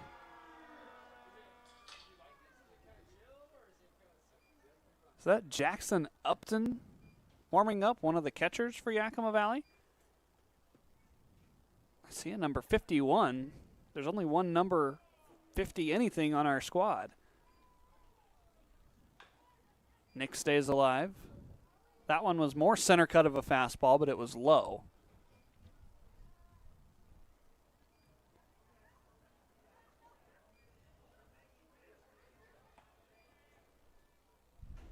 Yeah, that is Upton. Wonder if we'll get to see the pitching debut of Jackson this summer.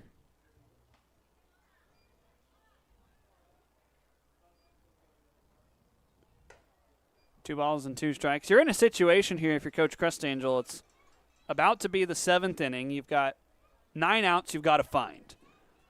Do you task one of your arms that you might be trying to save for this weekend with getting an inning or 2 or maybe all 3 and having them shut down for Friday or Saturday?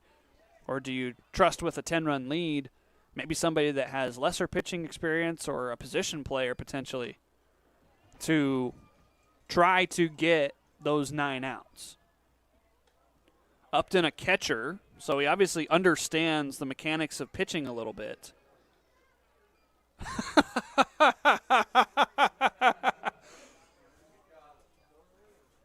Caught that one on camera, Jackson. You're never going to live that one down. Wait till Salsa finds that.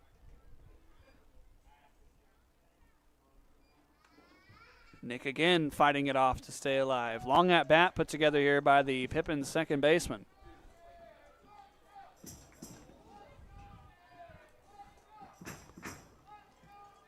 I guess we'll see what happens when the 7th inning starts.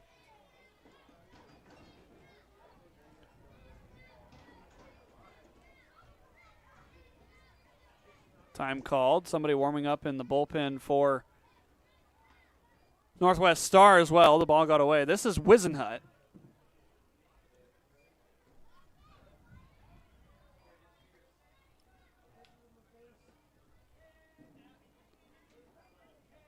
Another 2-2 here to Nick. This gets to the backstop. Tyson will advance on to third.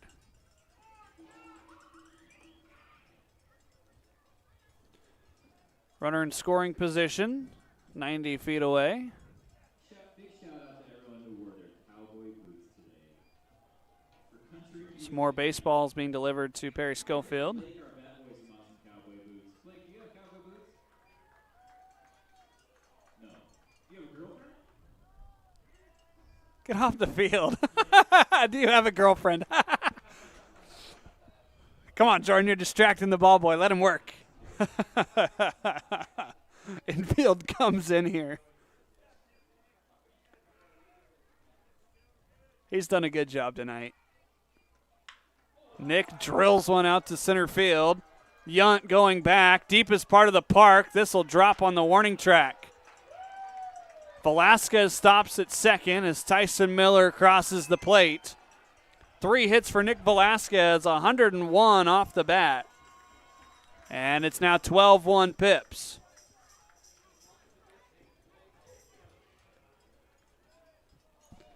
Had that not been to the deepest part of the ballpark, it probably would have been the third home run for Velasquez. That's as close as I think anybody's gotten to sending it out there by the tree.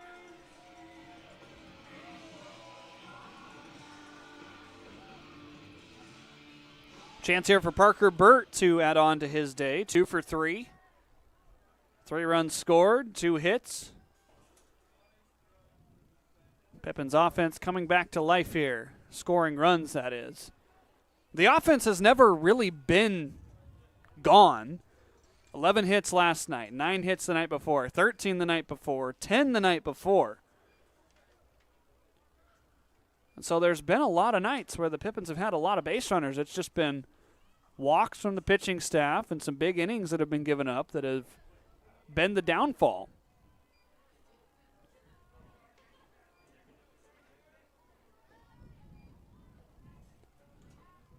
A few folks have been chased away by the cooler temperatures and by the inflated score, although this time it's in favor of Yakima Valley, something we haven't been able to say for a few days.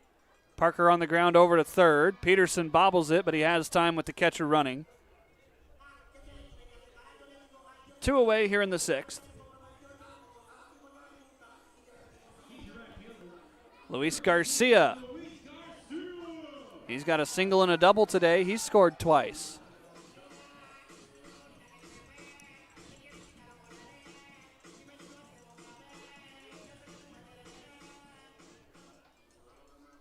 Jackson Upton continues to work down in the Pippins bullpen. Well, it might be time for him to make his pitching debut now with 11-run lead.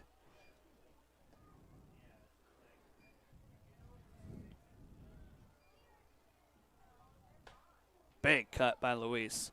I was perusing Instagram, and one of the couple of WCL watch pages that are out there had posted in collaboration with NorthwestBaseballStats.com the most hitter-friendly and the least hitter-friendly ballparks in the West Coast League. And I was very shocked to learn that Yakima County Stadium is the 3rd most favorable ballpark for scoring runs in the West Coast League.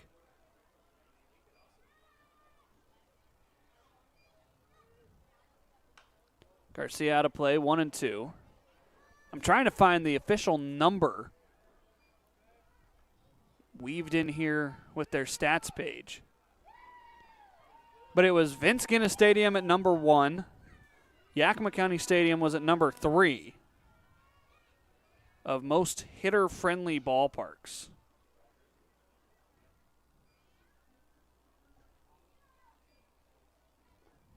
I would think just because of the wall that it wouldn't be as high as it is out of the 16 parks that are in this league.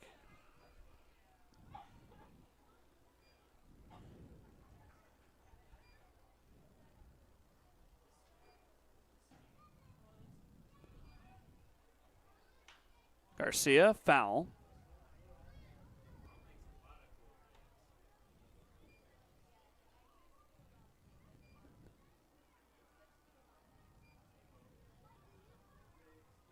I really want to find this because it's kind of an interesting way to look at where we play and the different types of fields that are in play in this league.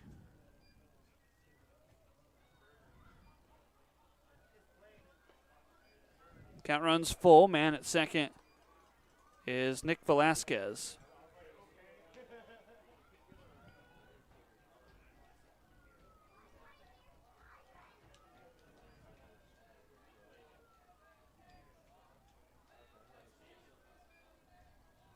Payoff pitch, cracked out to the right center field gap. Long, settles, catches, inning over. One run comes home to score. It's 12-1 as we head to the late innings here at Yakima County Stadium.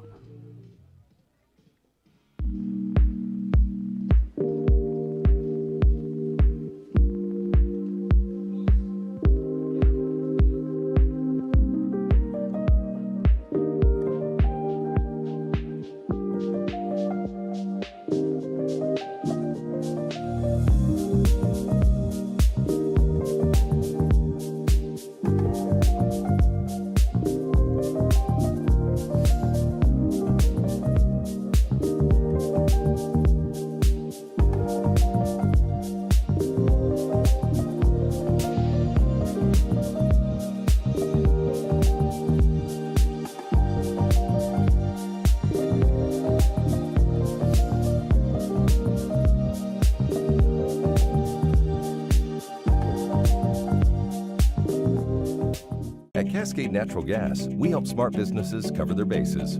Old, new, and in between. No matter the age of your building, they all benefit from energy-efficient choices. Cascade Natural Gas offers a long list of incentives for energy-efficient upgrades. Upgrades that save your business money every day. Become one of the many Cascade business owners benefiting from the quality, comfort, and savings of energy-efficient upgrades. Join Team Energy Efficiency and take advantage of rebates from Cascade Natural Gas.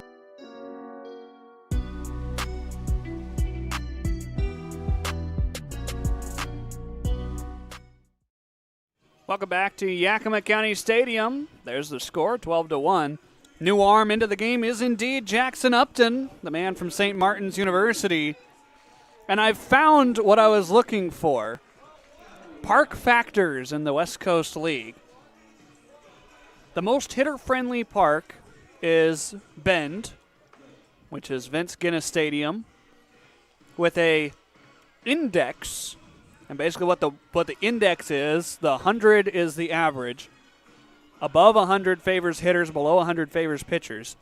This is based on conditions, which are elevation, outfield depth, and temperature, and 5 seasons of home run and home and road data put together by NorthwestBaseballStats.com. Bend Elks is the most favorable because of their elevation, their average temperature, and the home road splits. 111, which is 11.3 higher than the average. Elevation at Vince Guinness Stadium is 3,620 feet. Emmett Stein, Caden Taylor, Liam Cleaver hitting here. So the third most hitter-friendly is Yakima County Stadium. Elevation is 3.8% of that. Dimensions 1.7, temperature 2.1.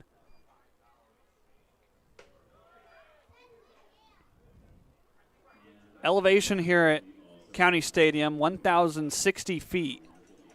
The average game temperature, it says here, is 80 degrees. I don't know how much I believe that after last year. 2 balls and 2 strikes now.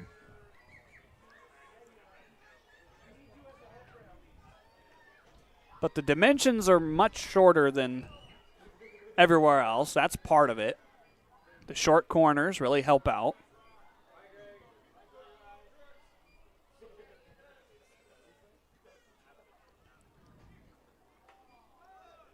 Three balls and 2 strikes. The most pitcher-friendly ballpark, by the way, is Bellingham's Joe Martin Field, which favors pitchers 13.9 points below the index. Ground ball out to Jackson. Looks like Upton's going to get his first out as a pitcher. 5-3 the putout. That is interesting to me. Now, the elevation at Joe Martin Field is only 60 feet. They are quite literally about as close to sea level as you can get. But the average game time temperature is only 67 degrees over the course of the 5 years that they've recorded this.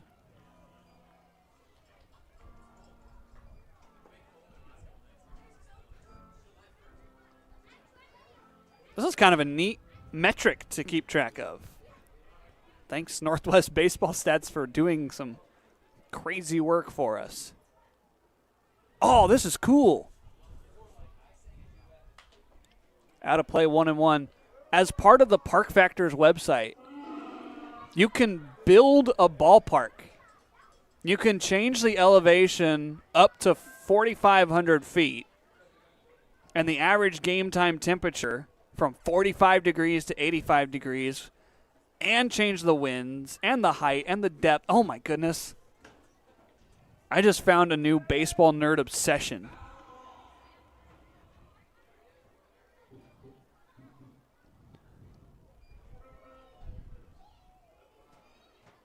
Wow. All right, Northwest Baseball Stats. You're getting a huge shout out here. They do crazy work. Help make my job as a broadcaster easier because they have all these different factors weighed in.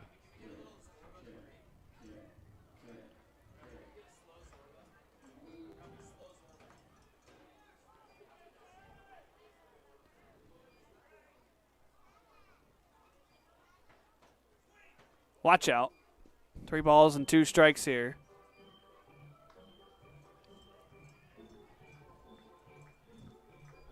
Upton looking for his first strikeout this summer.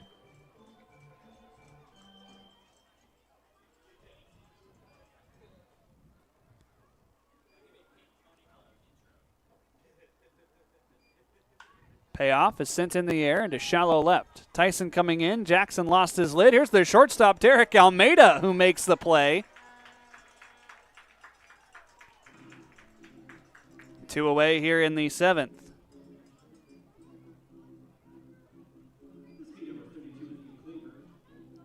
Now Liam Cleaver.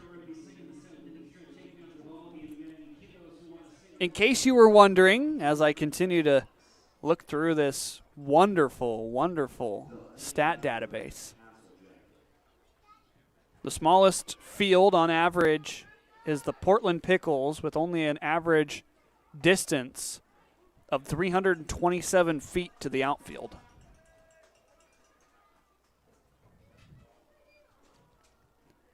The Bend Elks have the highest elevation. That's an interesting nugget I'll have to bring up when we're down there in Bend.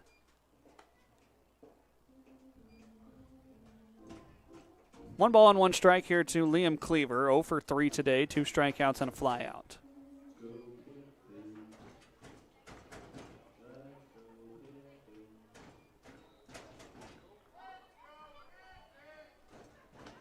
Wave and a miss, 1 and 2. Upton's gotten up to 83 on the fastball tonight.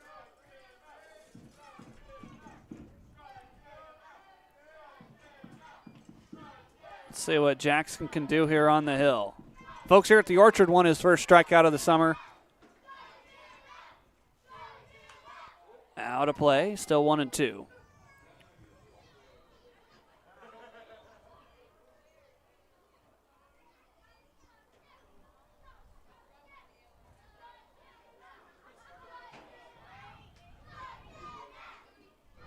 Quite a few young fans want that first strikeout here for Upton.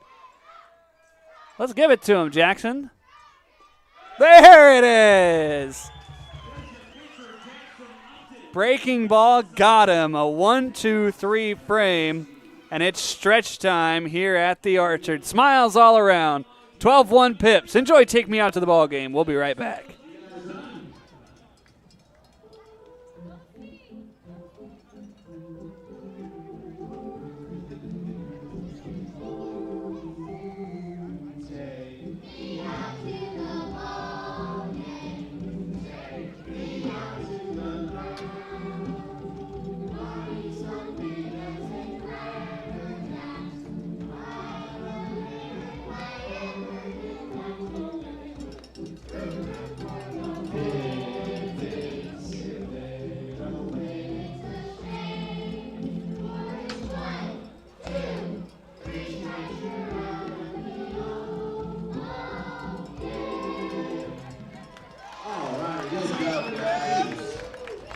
Counselor Ralphie's Magic Fingers and the Pippins Family Singers. And let's make some noise for Cody Beebe the Crooks. Cody, Cody, Cody, Cody, Cody, Cody.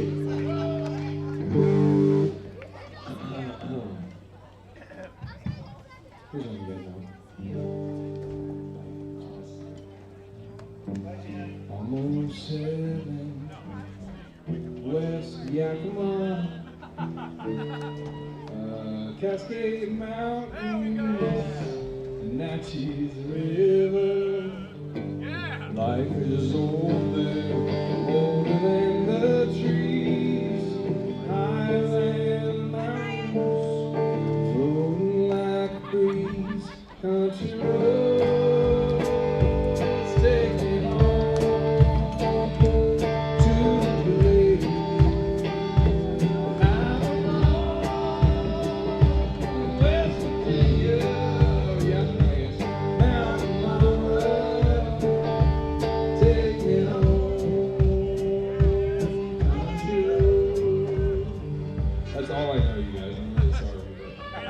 That's right, Cody Beebe the Crooks, everybody. Thanks for listening, everyone. Now let's make some noise for Derek Almeida.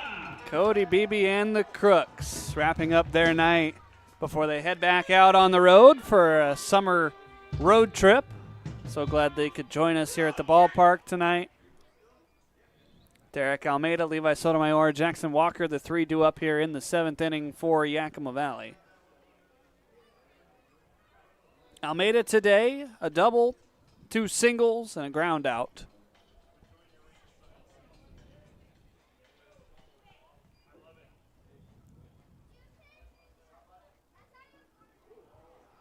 Watch out, Derek. New pitcher into the game, Carter Wisenhunt, Vancouver, Washington. Clark College is where he calls his home ballpark. Wisenhunt has a very funky delivery. Standing up tall there on the hill and then going down to what appears to be a submarine type throw.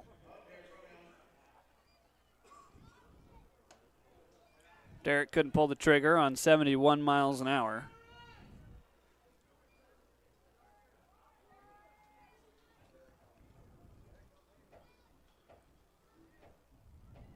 So the count 1-2.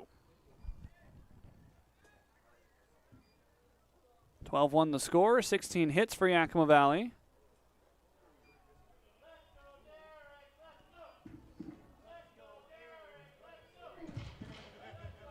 Continues to darken here at Yakima. A few clouds passing by.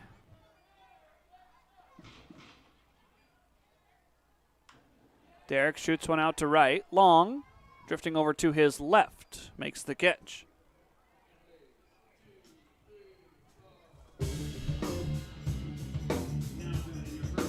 Levi Sotomayor, 2 singles and a home run. He's got 5 RBI tonight. He and Velasquez both with 5.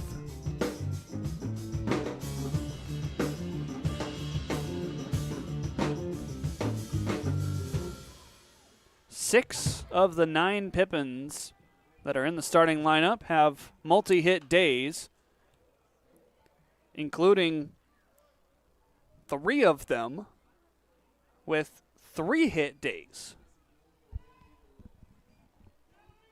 It's been a pretty good night at the yard for Yakima Valley's Sticks.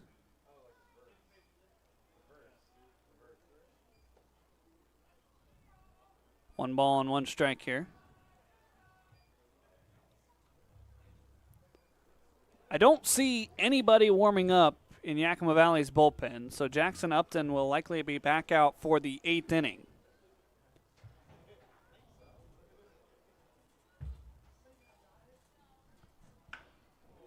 Here's a shot. Sotomayor out to right. Long going to catch it shy of the track, though, as the park will hold it.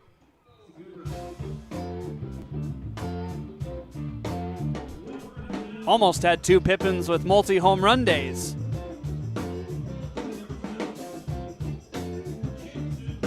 Levi just sent it a little bit too high in the air.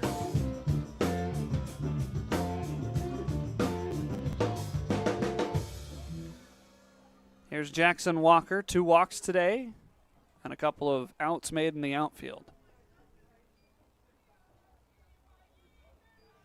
That was kind of a hard sentence to say. Walker walking and outs made in the outfield. Why do I do that to myself? I've offered to let Marcos hop on the headset, by the way. I did last night.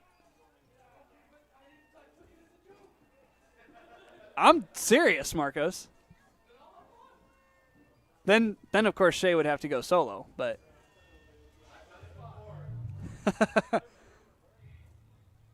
we could do it. 12-1. What the heck? What the heck? 8th inning. Marcos Gutierrez coming into the booth. Ouch. 70 miles an hour got Walker square.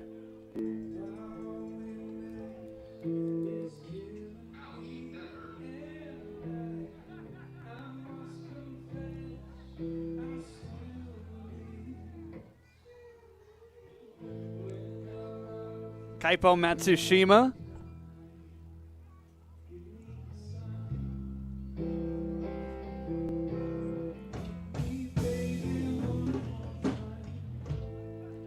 There you go. Cody Beebe and the Crooks, hit me baby one more time. I think they've finally caught on to the baseball and how it works.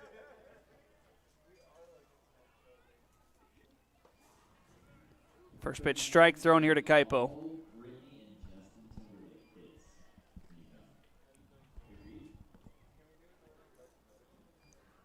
Matsushima today 0 for 2. He's been hit twice.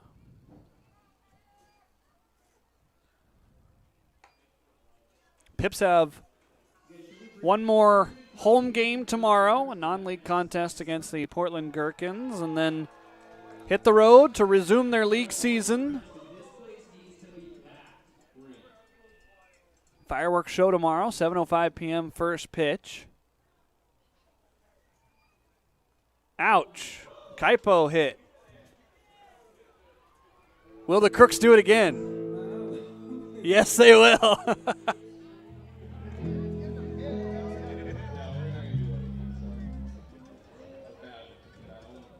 Well, they tried. Gear still out on the field.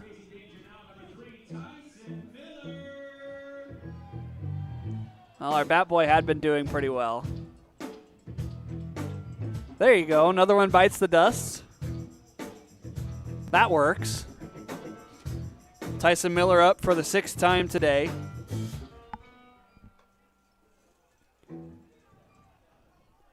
Tyson's walked in back-to-back appearances. Once in the 4th, once in the 6th.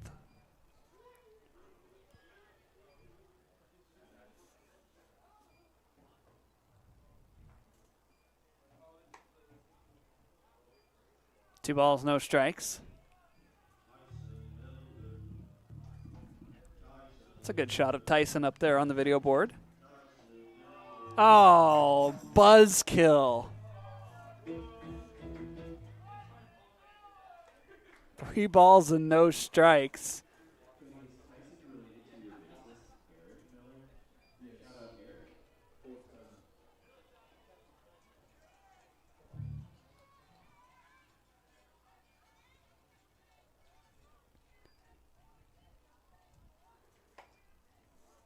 Ball 4 to Tyson. He walks for the 3rd time today after producing an out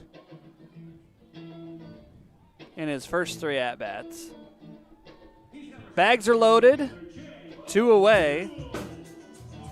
Jay O'Neill a chance to put the finishing touches on this game.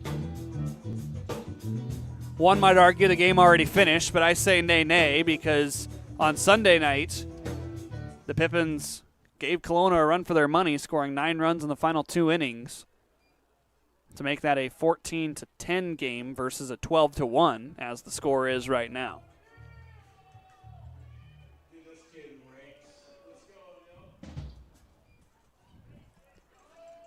So anything's possible in this great game. Jay on the ground over to first. Porter knocks it down. He'll take it to the bag himself, and the Pippins leave the bases loaded. 12-1 the score. We'll be right back to the Orchard. 2 innings left to play.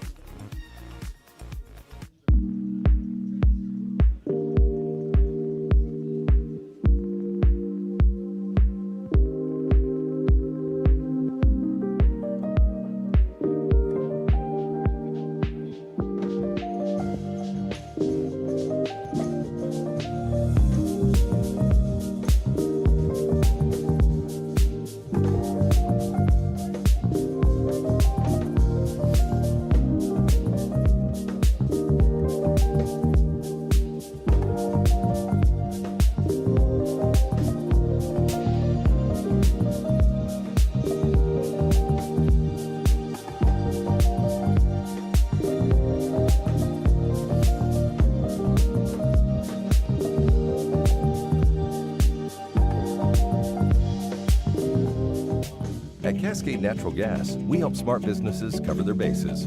Old, new, and in between. No matter the age of your building, they all benefit from energy-efficient choices. Cascade Natural Gas offers a long list of incentives for energy-efficient upgrades. Upgrades that save your business money every day. Become one of the many Cascade business owners benefiting from the quality, comfort, and savings of energy-efficient upgrades. Join Team Energy Efficiency and take advantage of rebates from Cascade Natural Gas.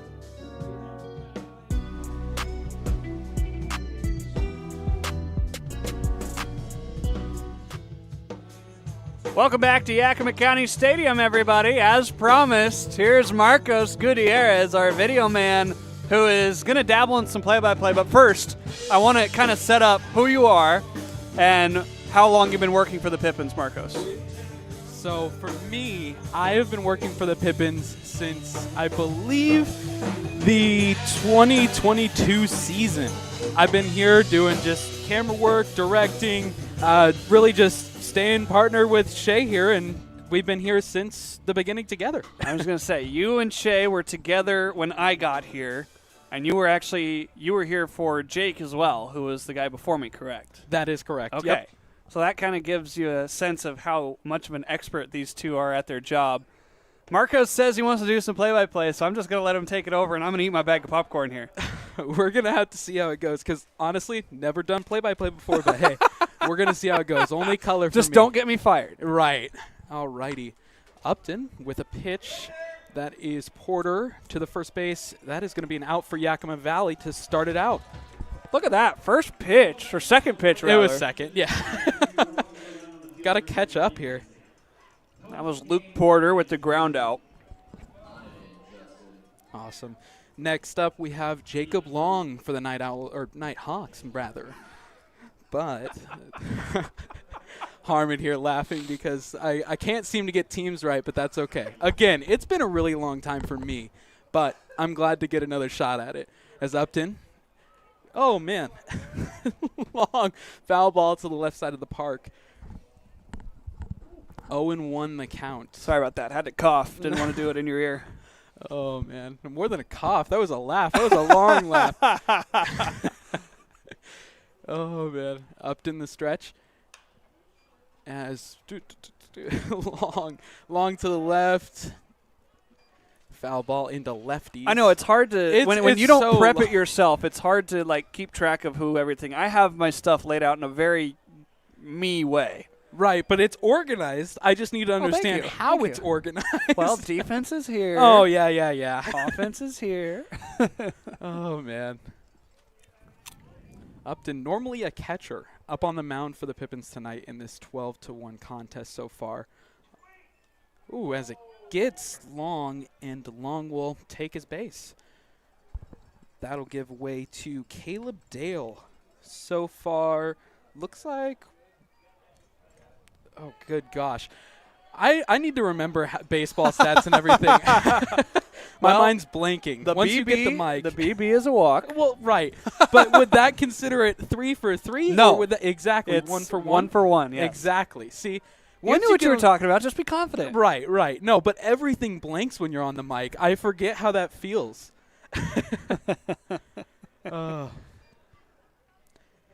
I know, that was mean. I just threw you into the play-by-play. Should have let you have a batter as a color guy, but that's okay. You're good. That'll be ball 1 to Dale. Again, Dale 1 for 1 on the night with a single and 2 walks with Long at first. It's a pitch. Strike 1. Or, excuse me. Yeah, no, that is strike 1 from Upton. Scoreboard just beat me to it. Oh, man.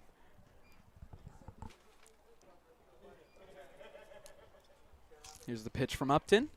Goes behind. That's Matsushima. Oh, my gosh. My handwriting, I know. I can't read Harmon's handwriting. That one was not on me.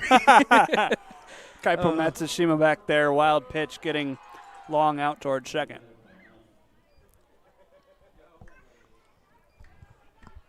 Yeah, you can blame my left-handedness for that.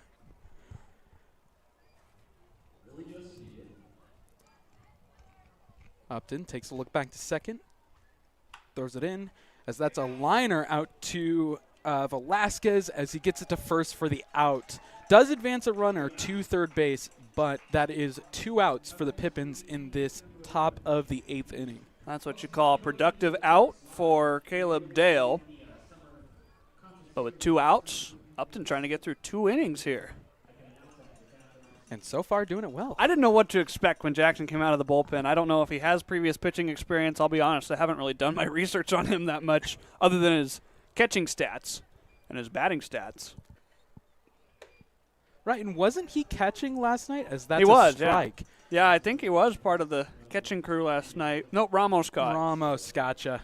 So may have been the night before, or at least one of these in the homestand, but I know I did see him at least once behind the dish.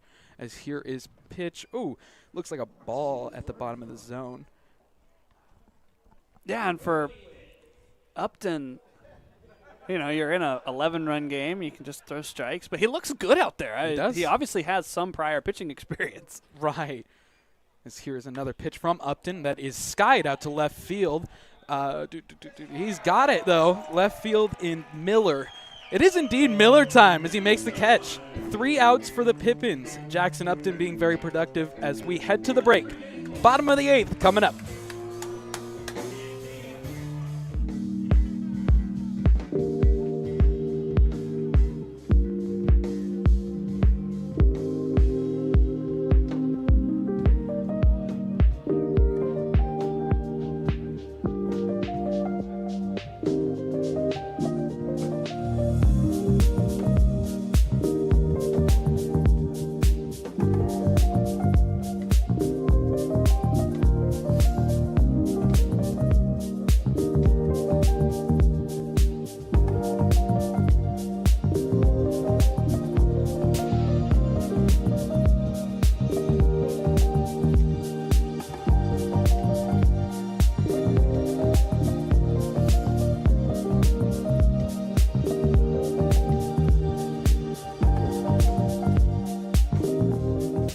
At Cascade Natural Gas, we help smart businesses cover their bases.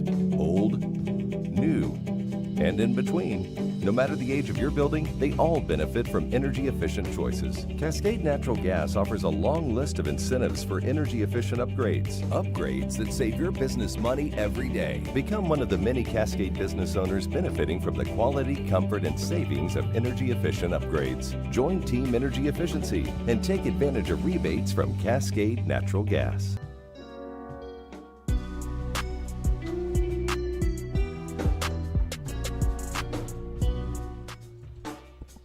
Our next broadcast of Yakima Valley Pippins baseball will be tomorrow against the Portland Gherkins.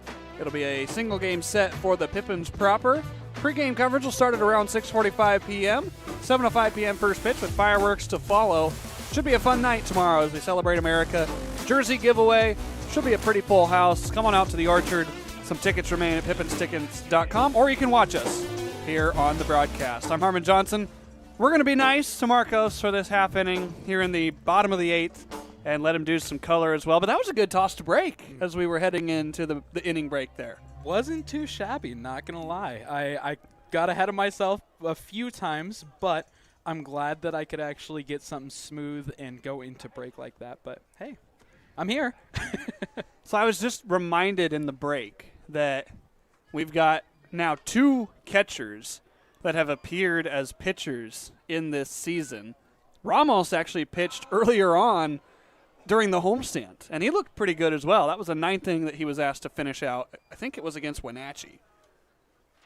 So obviously the catchers know a little bit here. More than a little bit, I'd say. If they're able to get on the mound and actually toss an inning or so, I mean, and Upton, again, he's looking great so far through this outing that he's had. I mean, really, again, what can you say? I really only thought Upton was a catcher up until this point.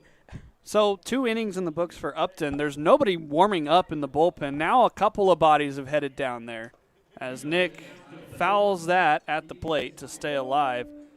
Do I see a number 15, maybe Luis Garcia down there potentially going to pitch in this 12-1 contest? There's Ramos. Yeah, Ramos and Garcia, the 2 Western Oklahoma State position players, are down in the bullpen. We might be in for some fun in the 9th. You mean not only the guy that we thought only played right field is now warming up for the Pippins in the bullpen? Correct. Out of play. It's 1-2. Velasquez, 2 home runs today, a double. He's got 5 RBI. I mean, you can't ask much more out of him, but he's not the only one with 5 RBI. Levi Sotomayor has an inside-the-park home run, 2 singles, and 5 RBI as well. I'm excited to potentially see Garcia pitch if he indeed is coming in, as Nick ropes one over the head of the second baseman Stein for a knock. That is 4 hits now for Nick. He's a triple shy of the cycle, and unfortunately, here in the bottom of the 8th inning of a Pippins-controlled game, he probably won't get a chance to pick up that triple.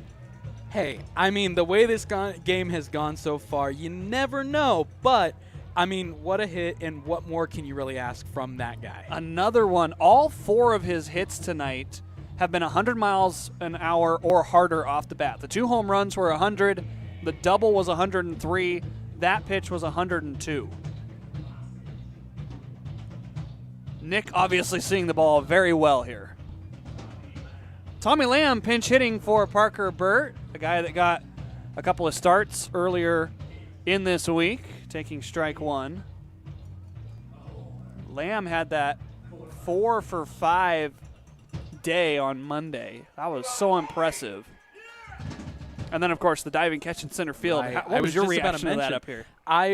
On camera, I mean, I'm just like, whoa, he really did that. But it was a great catch from Tommy. And, I mean, not only is he showing his skills in the box, but he's also showing his skills in the field. And that really just makes it stand out. Where is he going to land in this lineup? Tommy gets one handcuffed. This is going to die for a hit. Lamb continues his hot streak after a down day yesterday, coming off the bench cold for a single.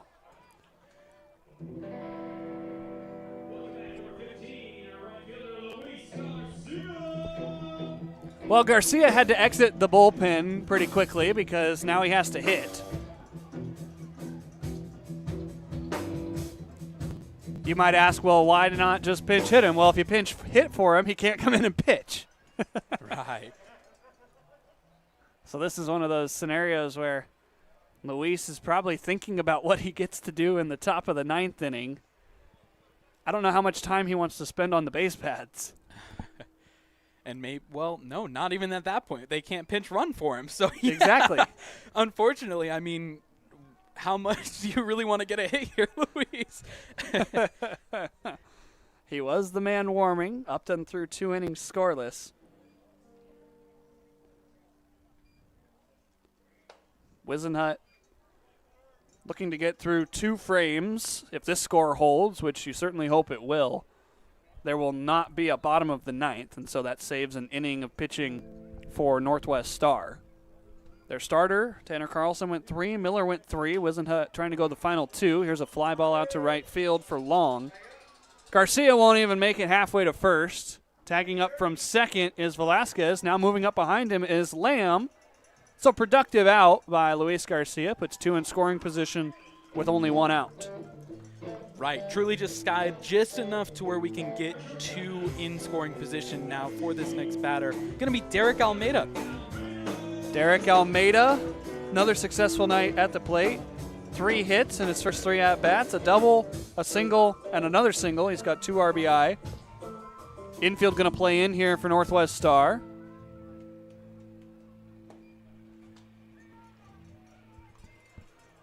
Haven't seen Garcia head back out to the bullpen. We'll see if he does. He got a couple of tosses in.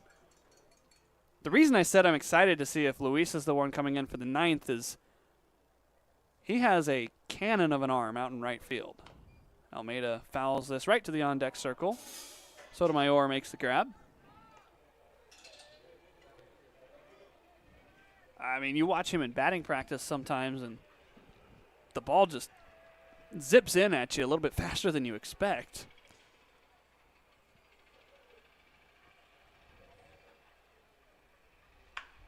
Derek, hard grounder to third. Peterson going to look back the runners. That's out number 2.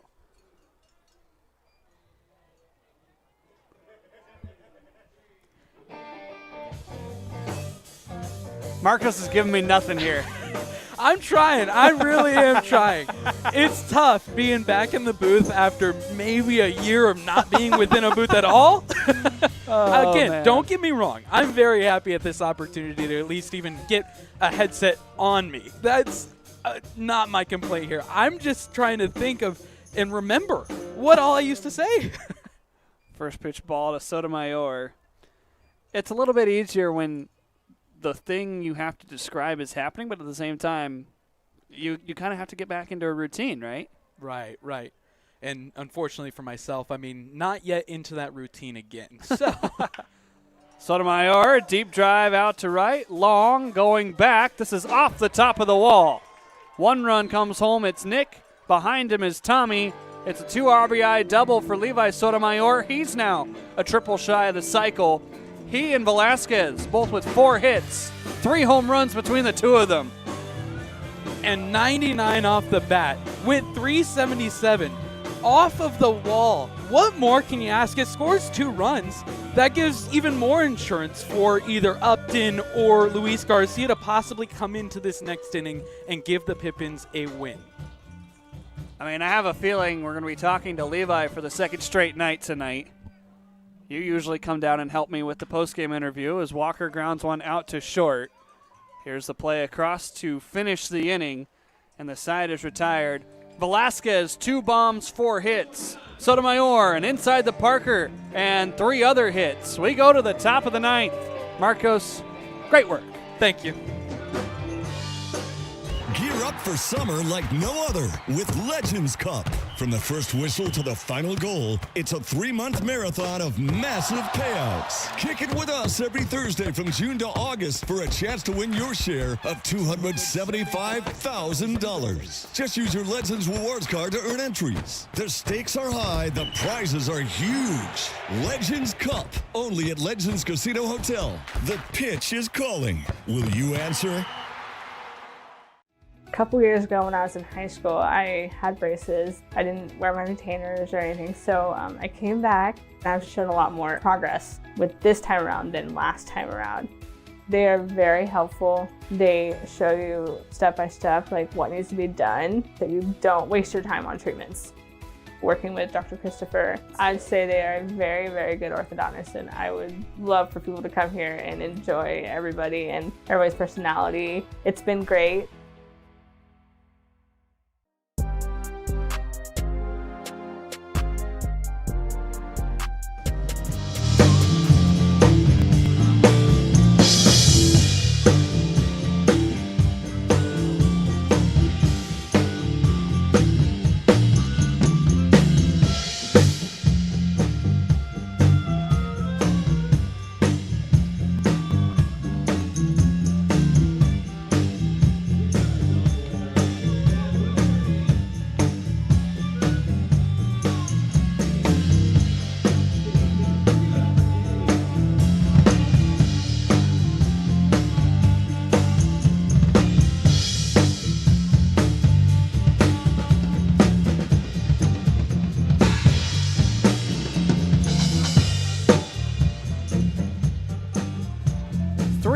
outs to get here at Yakima County Stadium as Jackson Upton continues his conquest on the hill. He's pitched 2 scoreless innings as his first pitch misses for ball 1. Cody Beebe and the Crooks wrapping up their night as well. Really enjoyed having that music in the ballpark in between innings. A couple of walk-up songs as well. Jay Swong wave and a miss. 1-1.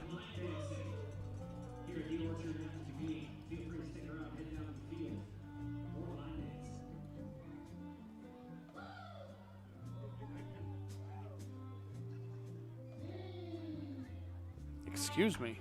1 ball, 1 strike. Bounces away. 1-2.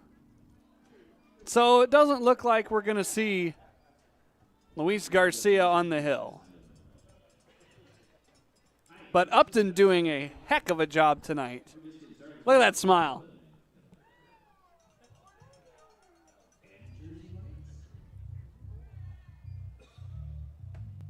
Breaking ball called strike 3.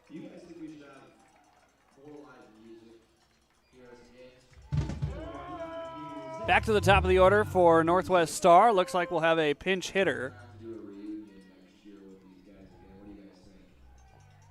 Wyatt Brannon will dig into the left-hand batter's box.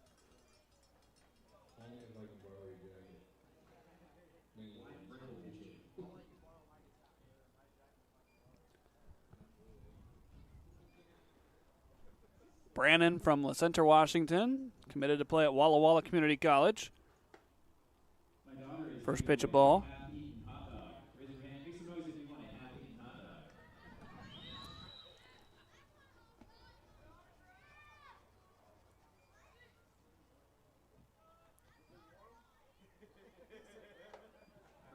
Called a strike. 1-1. It's good to see the Pips playing a little bit loose, playing with a little more joy tonight. 14-1 appears to be the score we're tracking to end up at. Hopefully this will get the wheels turning for tomorrow against the Gherkins and then into the league season again as the second half gets started on Friday. Error on the ball boy there. Salsa went and got the ball, and then our ball boy dropped it. That's unfortunate.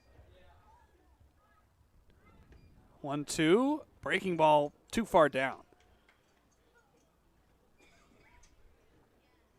Upton has 2 strikeouts in his 2 1/3 innings. I don't know. We might have to have a 3-man post game.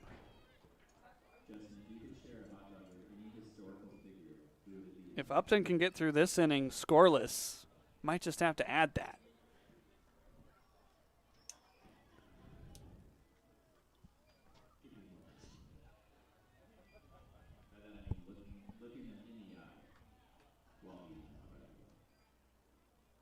Payoff pitch. Grounder foul.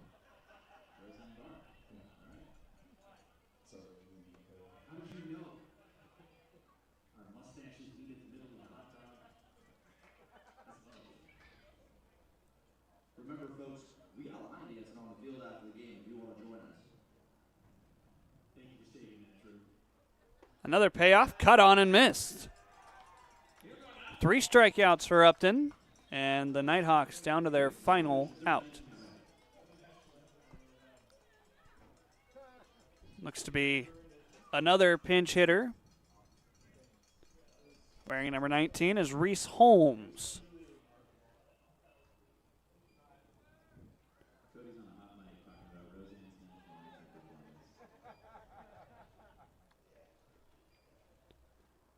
First pitch, that's a big breaking ball from Upton. 1 ball, no strikes.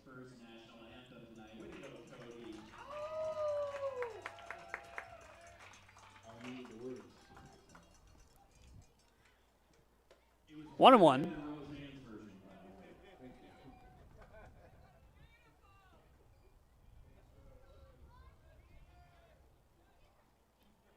I think everybody's going to go to bed a little bit rejuvenated tonight. Here's a ground ball that should potentially end it. Almeida across. The toe on the bag. No. This game continues. Infield single for the pinch hitter Holmes.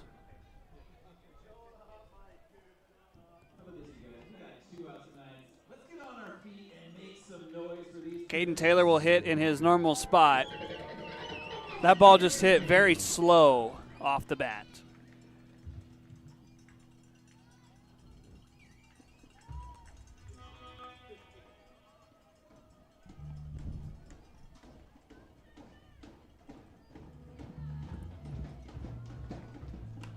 Taylor first pitch, sent out towards Walker in foul territory. Ball game over. Pippins win it 14-1 over the Northwest Star Nighthawks. And that is definitely a feel-good win tonight. Jackson Upton pitches the final 3 innings. The usual catcher getting up on the hill. Big nights on offense for Nick Velasquez and Levi Sotomayor. Pippins put up 14 runs on 19 hits. And they defeat Northwest Star and have one non-league game remaining tomorrow against the Portland Gherkins. Cody Beebe and the Crooks playing us off. We'll see you all tomorrow night. For everybody involved with the Yakima Valley Pippins, especially with the broadcast, for my video producer, Shay Madison, for my video camera operator and part-time colorman, Marcos Gutierrez, and everybody involved with the Pips, I'm Harmon Johnson. Signing off tonight, saying stay safe. Have a wonderful rest of your evening. We'll talk to you tomorrow for a special 7:05 p.m. first pitch. Portland Gherkins and Yakima Valley Pippins. Final score again tonight. Yakima Valley 14, Northwest Star 1. You've been watching Pippins Baseball. Have a great night, everybody.